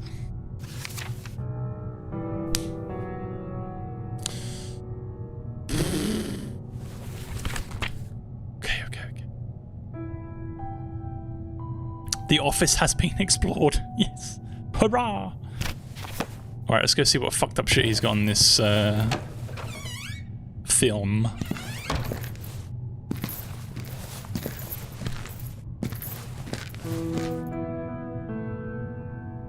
Nope.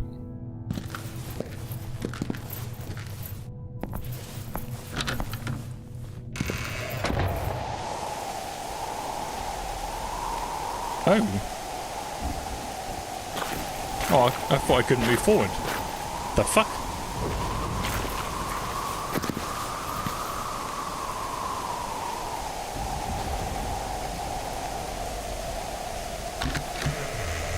Very atmospheric.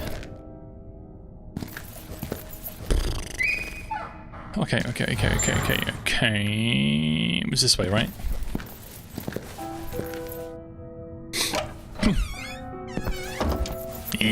Yes. What is going to be on here?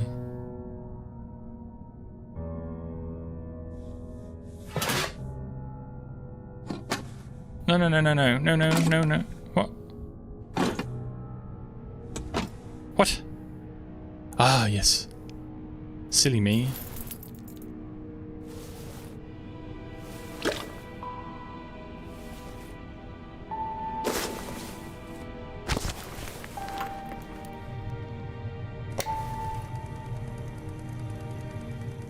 Get popcorn out. Boiler room.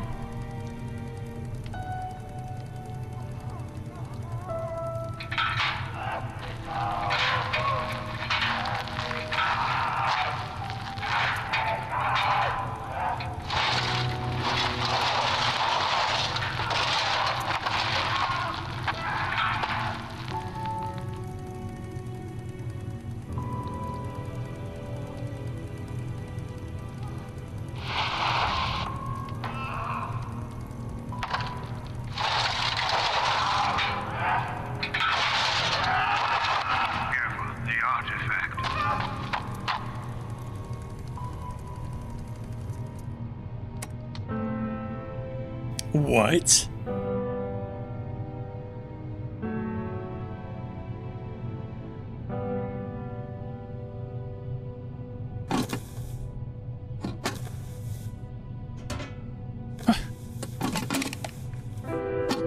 I'm assuming that was Hawthorne and Hanwell again, but what? He had his leg pulled and he dropped the microphone?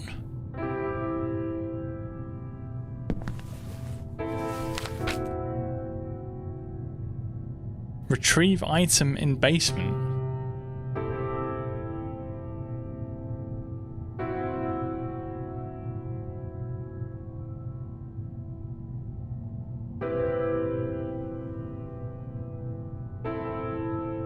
The artifact.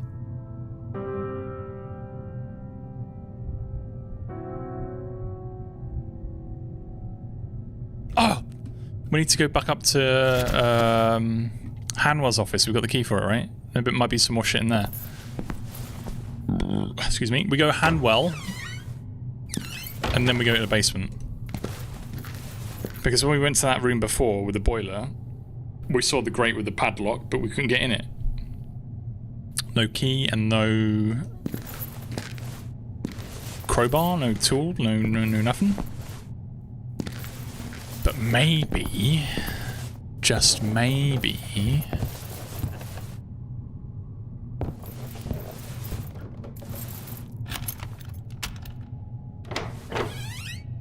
ooh. Gee, how much reading am I gonna have to do in here? Shorts are too tight. Spent 6 hours in the asylum. At last, I found myself at the heart of the institute. The director's office. Was I going to find? Was I going to find inside what? I missed it. Fuck you, game. Alright, whatever.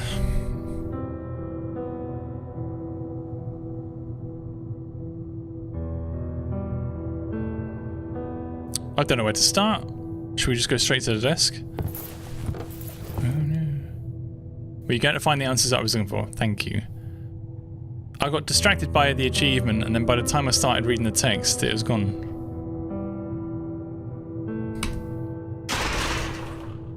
All these drawers were shut tight, nothing here for me. It may have been the painting of a renowned artist, but it feels like a sadistic act of torture. Yes, it does.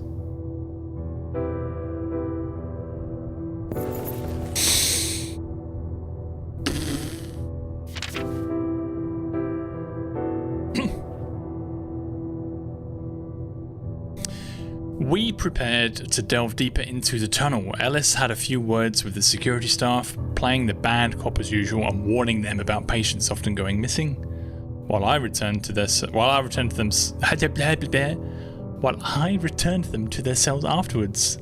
When things went quiet, we grabbed a lantern each and scouted out the regions beyond the crevice. The smell was nearly unbearable as we traversed the tunnels. I could recognize the handiwork of our motley crew in carving out the walls, but suddenly the shape, or rather the texture of the tunnel began to change. It was still man-made, dare I say, but yet different. Clearly the result of more crude tools. The rocks had developed a shiny, slippery surface, massaged by the history of who knows how many countless centuries, millennia. As we stepped forward, we noticed curious patterns on the stone walls and also objects such as pots, effigies, and other fragments scattered on the ground, which were covered by a layer of spongy moss. Somehow a whole ecosystem had survived within these underground prehistoric walls. I pondered the deeper secrets that could be concealed within the bowels of this towering cliff. When I grabbed one of the items on the floor, my eyes were dazzled by a craftsmanship unlike anything I'd ever seen in my life. Not even in the specialized publications or museums. It felt strangely alien, with hints of human crafting, yet at the same time, it was not quite human. When I showed a weird sculpture to Ellis, he seemed more excited than I expected and urged me to move forward. We resolved to move these fascinating objects to a location where we could properly research them, the shed. We both agreed that the third floor of the hospital currently in disuse would be a suitable spot. Fuck. Needless to say, there was a mutual agreement to keep this find from the rest of the staff. The continued investigation of these newfound underground tunnels are far more important than the remodeling of the building. Ellis warned me about expenses and such, but I dismissed such a mundane considerations. Words aren't enough to convey my excitement. My hands are shaking with adrenaline as I transcribe this account. What we found at the end of that tunnel is beyond our comprehension. An ultimate glorious secret right there beneath us. Ellis, impetuous as he is, motioned for us to go in, but I caught a glimpse of his presence, which was enough to paralyze my body and mind for what seemed like an eternity. Yet, a fleeting moment must have passed as I grabbed Alice's arm and ordered him to stop. We cannot go in. Our rational minds wouldn't be able to stand it.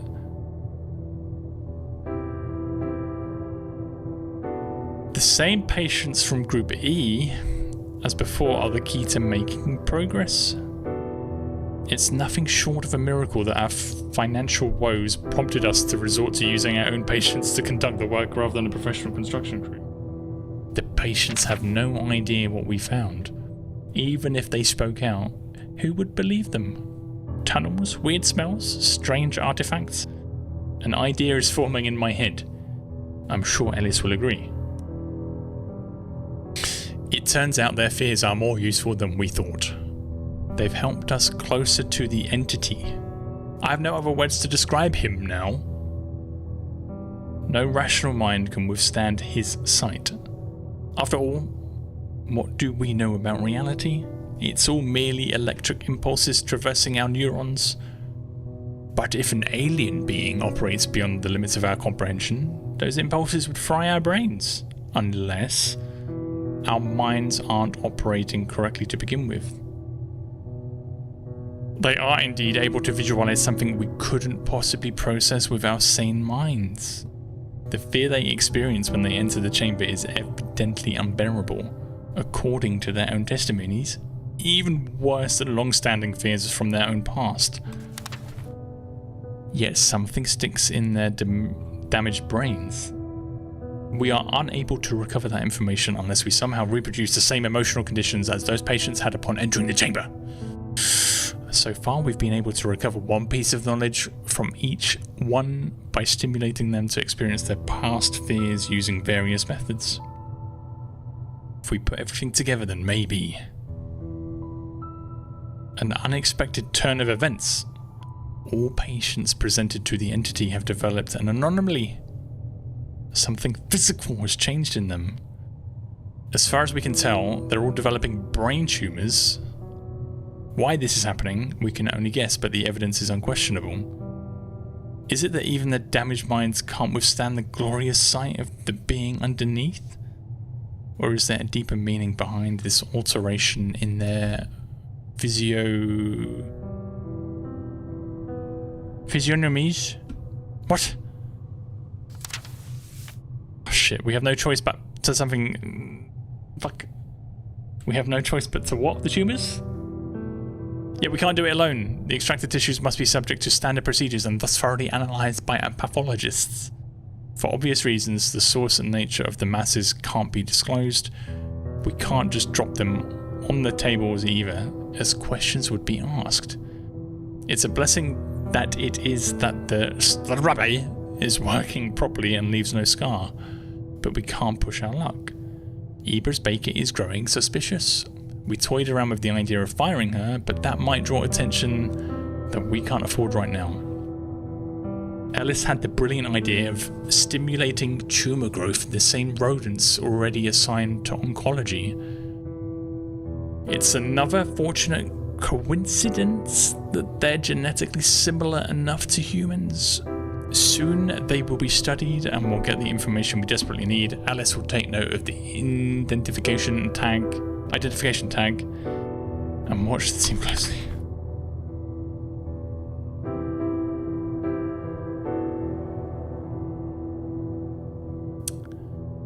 We established that... Oh, fuck.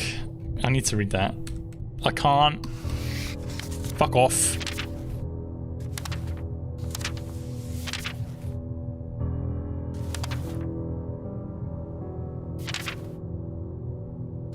I fucked up. Let me tab and just read it on the page.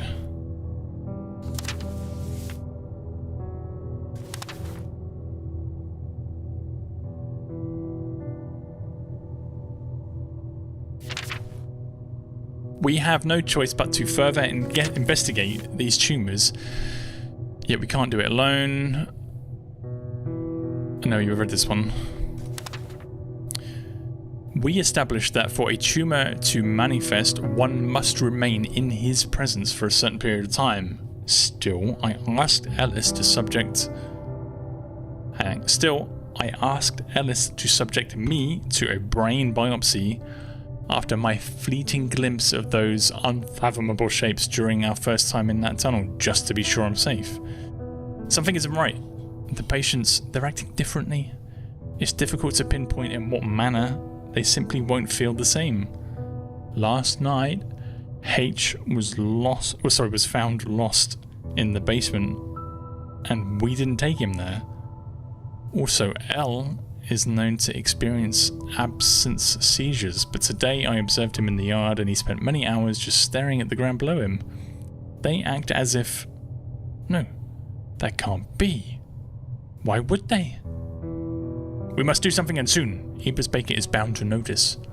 I'll have Ellis recommend shock therapy in the case of L. We risk an uproar, but there's no other option. We might be H. Or was H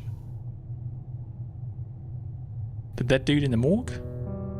I'll check the book in a minute. L is Lenny, and Lenny did have shock therapy, so that's right. Holy fuck, man. Give me like a little bit of a condensed note. Jesus fuck.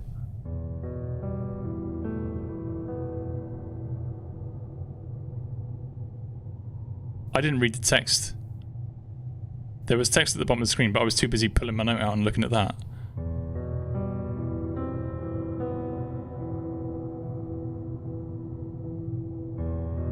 Get tissue sample of tumor, perform biopsy.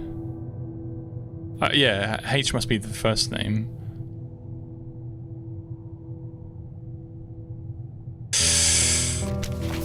Okay.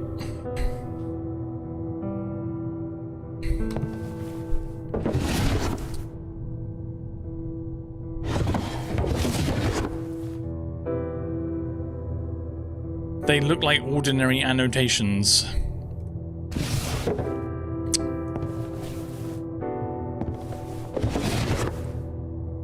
A random old book.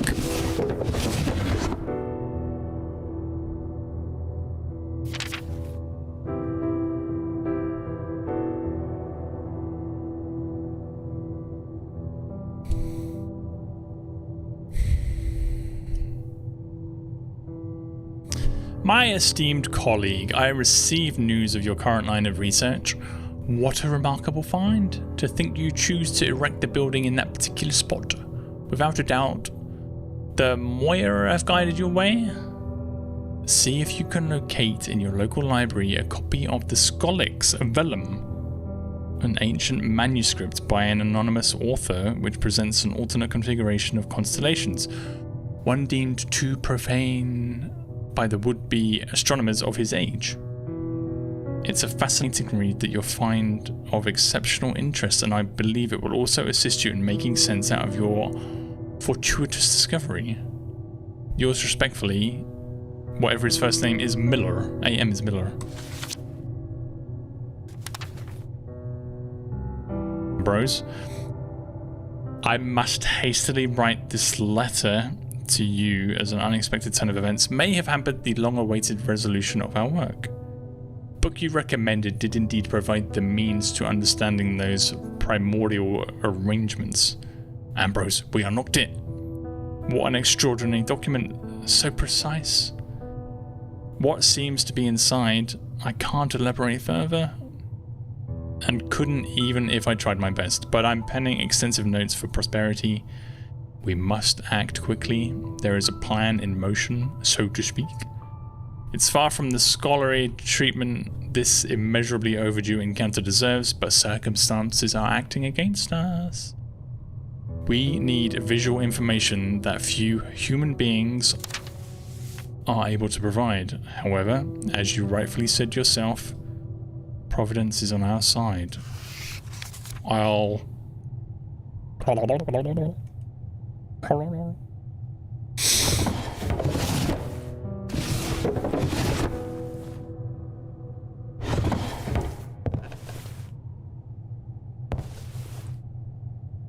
swear to fuck.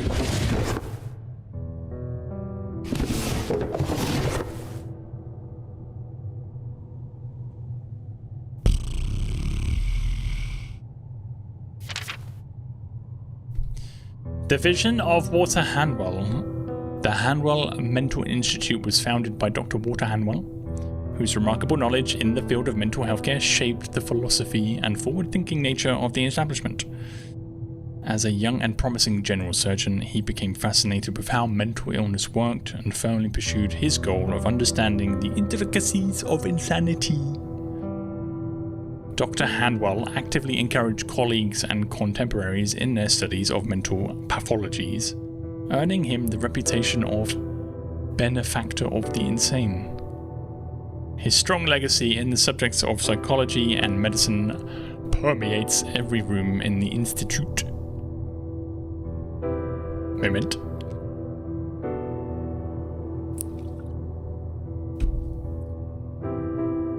Dr. Hanwell was also known for his open mind when it came to the application of experimental psychiatry, surgery, and more enigmatic forms of alternative medicine.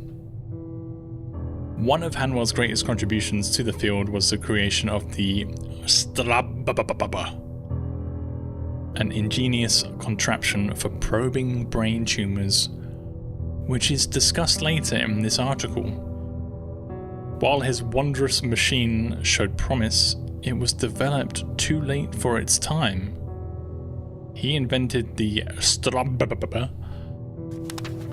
just before the dawn of a new technological era in which the proliferation of the far less intrusive magnetic resonance imaging, MRI, used for the detection of brain tumors pushed it all too quickly into obsolescence.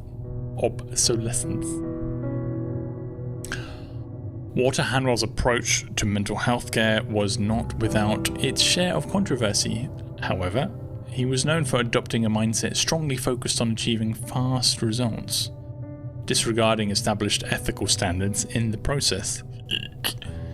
One example of this was his blithe attitude towards conducting experiments on live animals, a practice already rejected among his peers. An anecdote in the Annals of Hanwell Mental Institute history describes a shipment of foul-smelling rats transported to the premises for this gruesome purpose.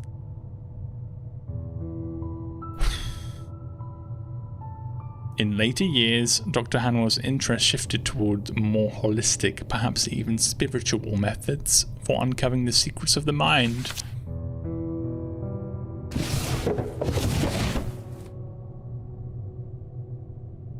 Ink.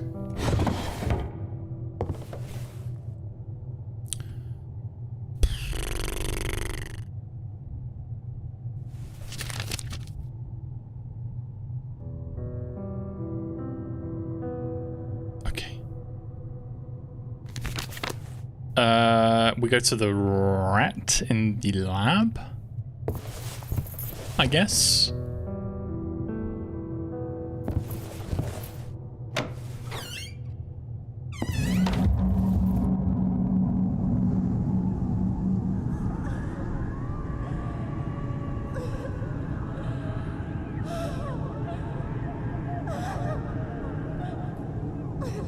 Is she gonna have a baby?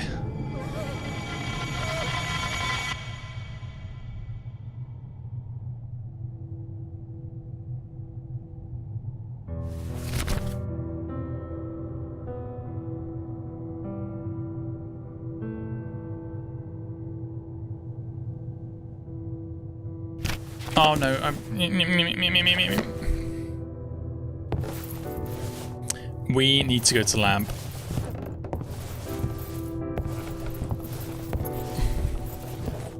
I reckon he's not in there. Miller? Well, would you look at that? Can we go and check what he was... Dr. Miller was no longer working in the laboratory. Where had he gone? Some strange lab equipment. No luck, it was locked. Piss. Ooh. Stuck. Right, I think we need...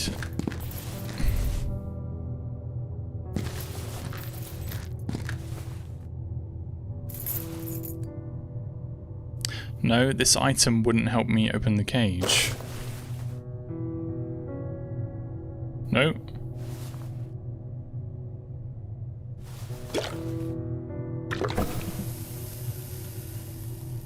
We put that acid on the rat?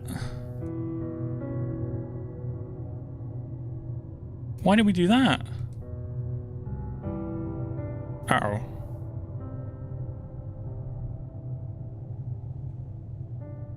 Do we fuck up?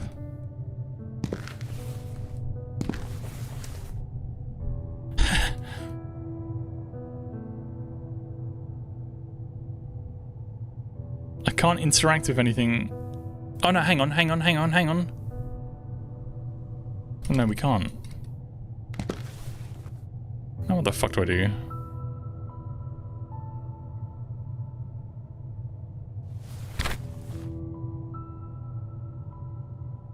Get a sample of the tumor from the...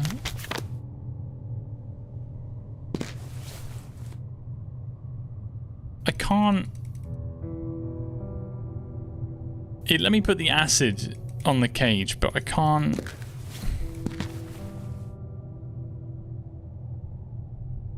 The drawer beneath. Oh, of course. You smart fuck.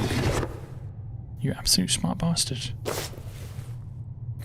TPT-091. There seemed to be a metal tag next to the rat with some kind of label on it.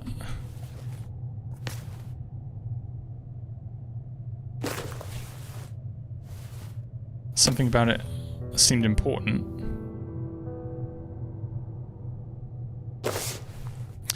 TPT-091. Can you remember that?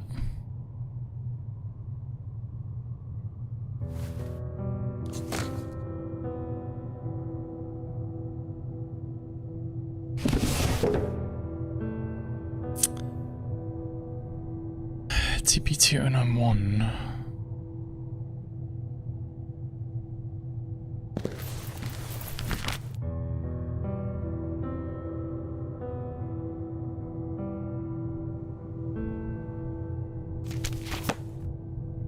Where are the samples? Were they in the museum?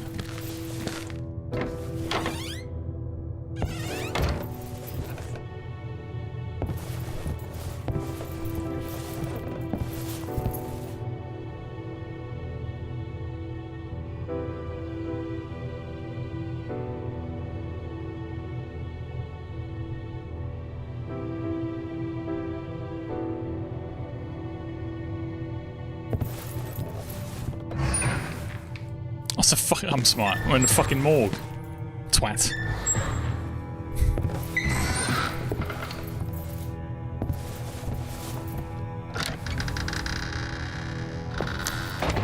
TPT-091.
What did it say about bare hands? Hang on. It was dangerous to manipulate the tissues with my bare hands, and besides, I could have ruined the samples. Yeah, which is why you use the tweezers.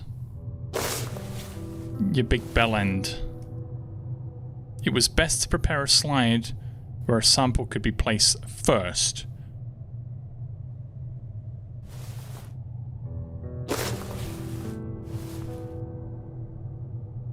Okay.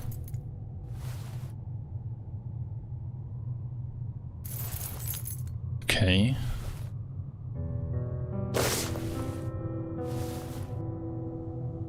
I carefully took a tissue sample and placed it on the glass slide.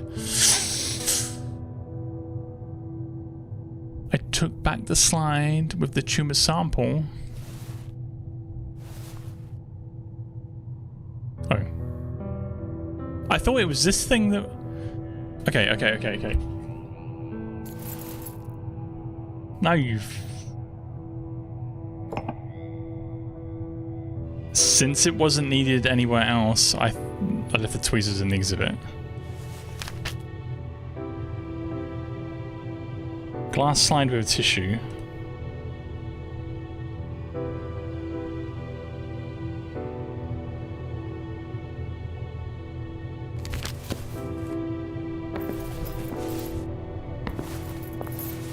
Yes.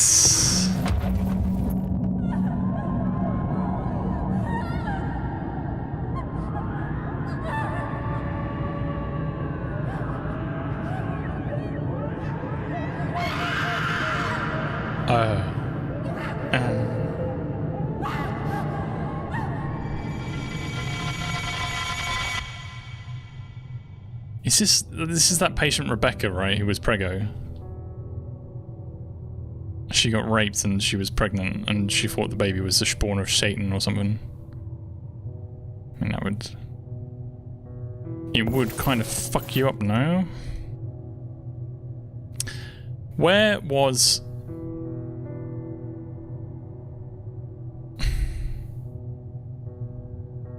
Was it in the laboratory that we saw that microscope?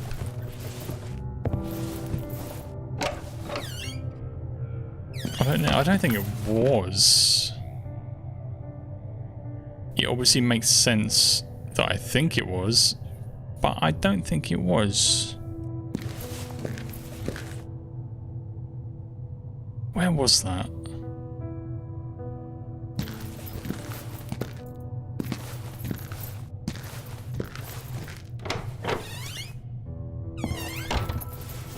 I think it was downstairs somewhere.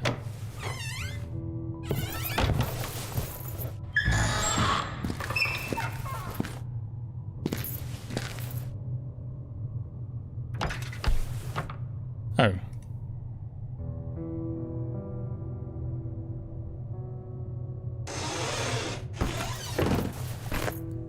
Nope.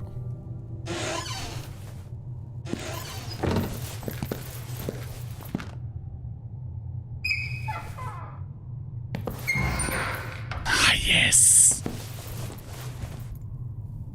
Do the task on your list. Yeah. Do the task on your list. Yeah, I'm performing a biopsy.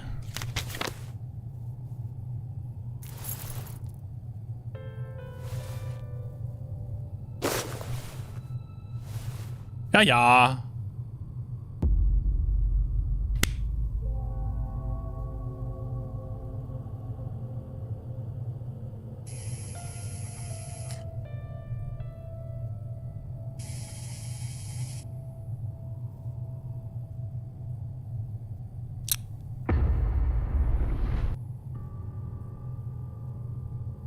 Yeah, that's clear. Yeah.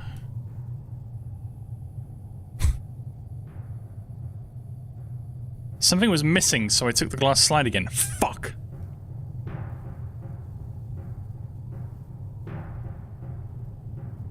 Something was missing.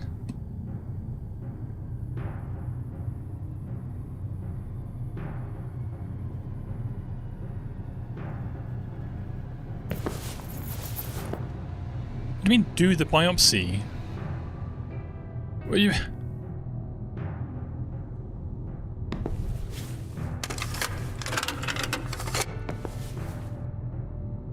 My own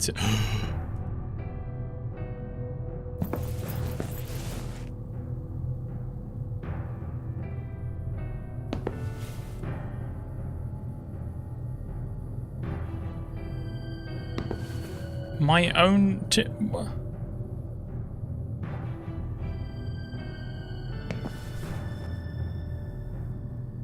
There was no sample in it.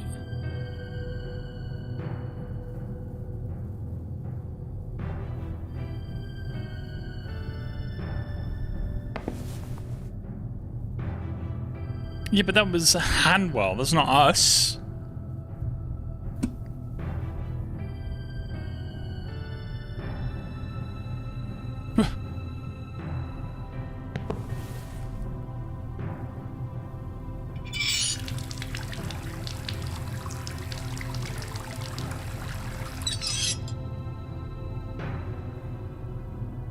You're just shouting words, like what? When reading this stuff, you're supposed to have a brain tumor as well. He wondered about it when reading stuff Group B members. What?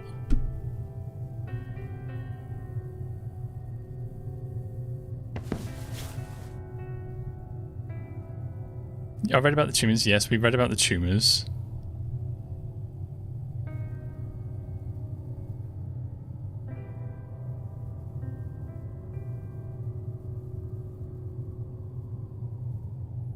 People got a tumor who saw the entity, yes.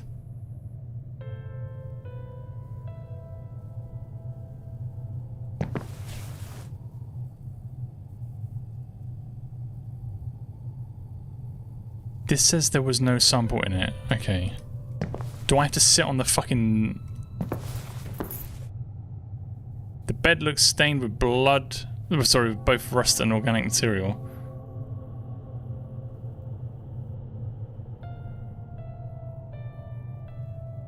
No, that wasn't our character. That was us reading, Oh,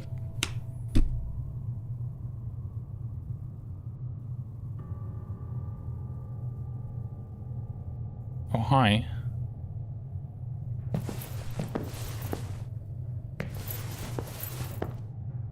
Where's that switch gone? What?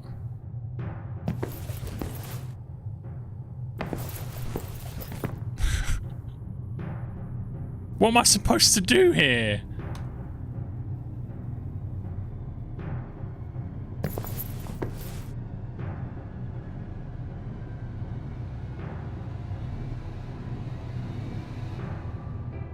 You need to compare the rat brain and your brain.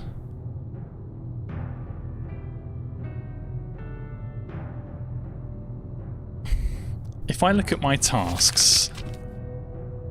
Get tissue sample of tumor. Done. Perform biopsy.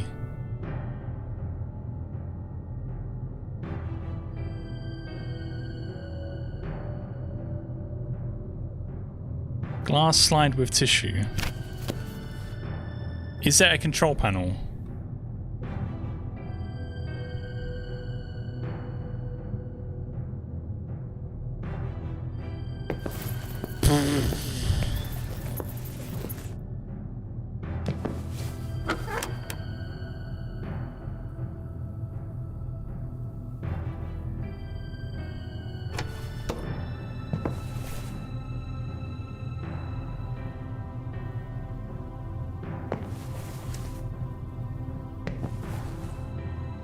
There's this green and red thing here, but I can't...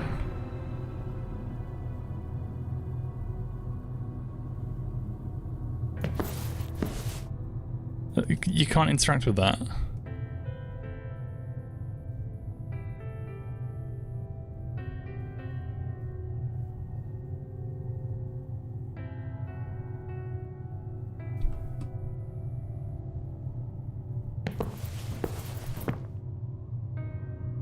Be thorough. I am being thorough. The fuck?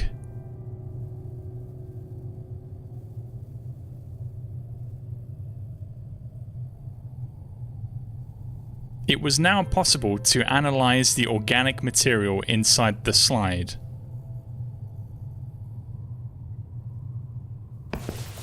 Be thorough. Beside the chair, whatever it's called. I'm literally hovering over everything. Click on that. The bed looks stained with both rust and organic material. Yes. Nothing. Oh look, a light. It was simply amazing that the lamp still emitted such a powerful light. What do you mean it's right there? Left of the thing. Here. There was no sample in it. I can't click it. And I can't put anything in it.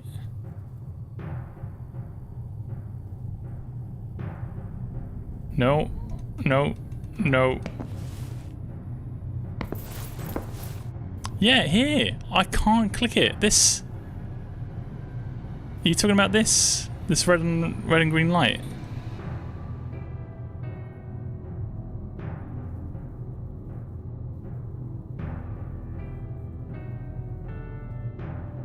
Not this fucking thing. We looked at this earlier.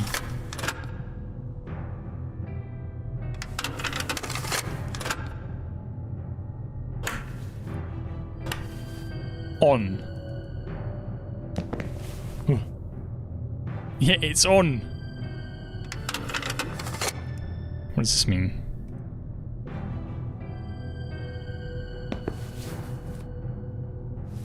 Ugh.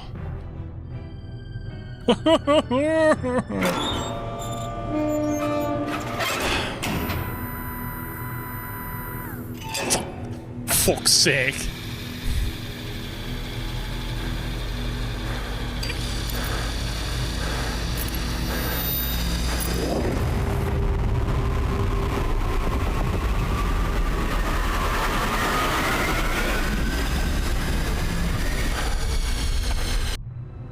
Gross. That's fucking gross.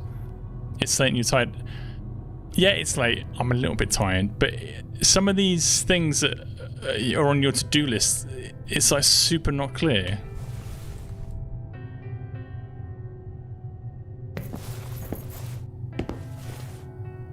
That's fucking grim. After the biopsy, the compartment on the back of the machine was filled with plasma. My own. I need to somehow pick it up. I mean...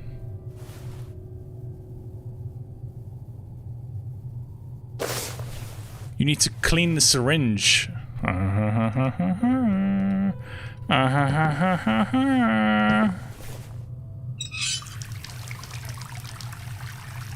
Carefully, I have cleaned the syringe as best I could.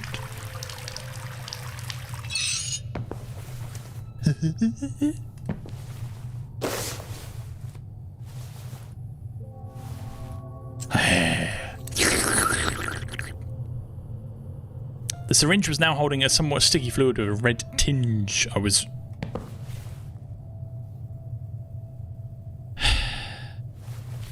Yeah, what could be...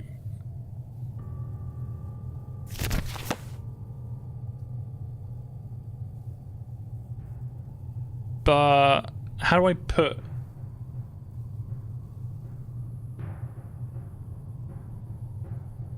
Do I need another glass...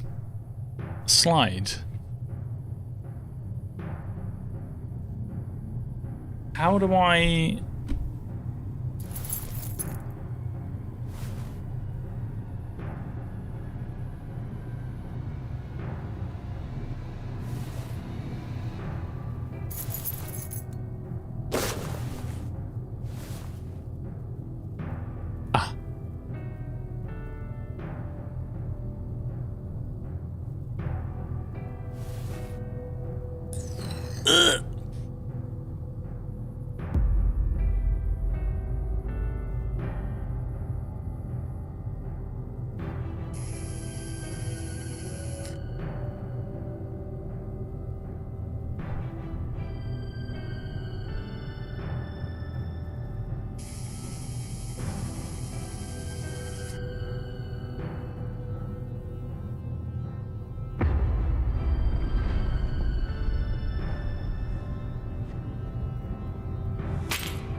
I couldn't believe it. I had confirmed what I feared the most. Nested deep in my brain was an unexplainable tumor. The source of my visions and possibly the end of my sanity. Oh no.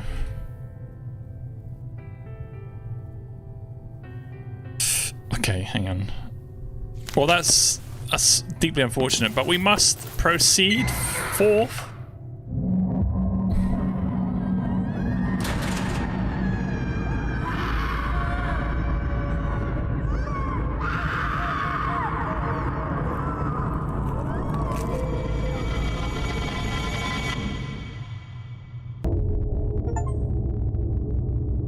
Holy shitballs.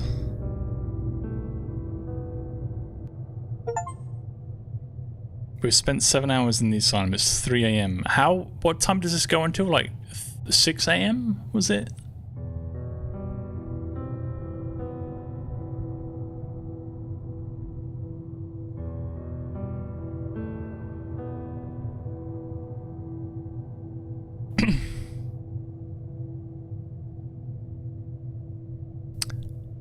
I say we save it here because we've progressed some good stuff there. It is late, and I think maybe we can smash the rest out in one stream if I don't get stuck for a fucking hour banging on a bloody door waiting for a patient to fucking react. But it's fine.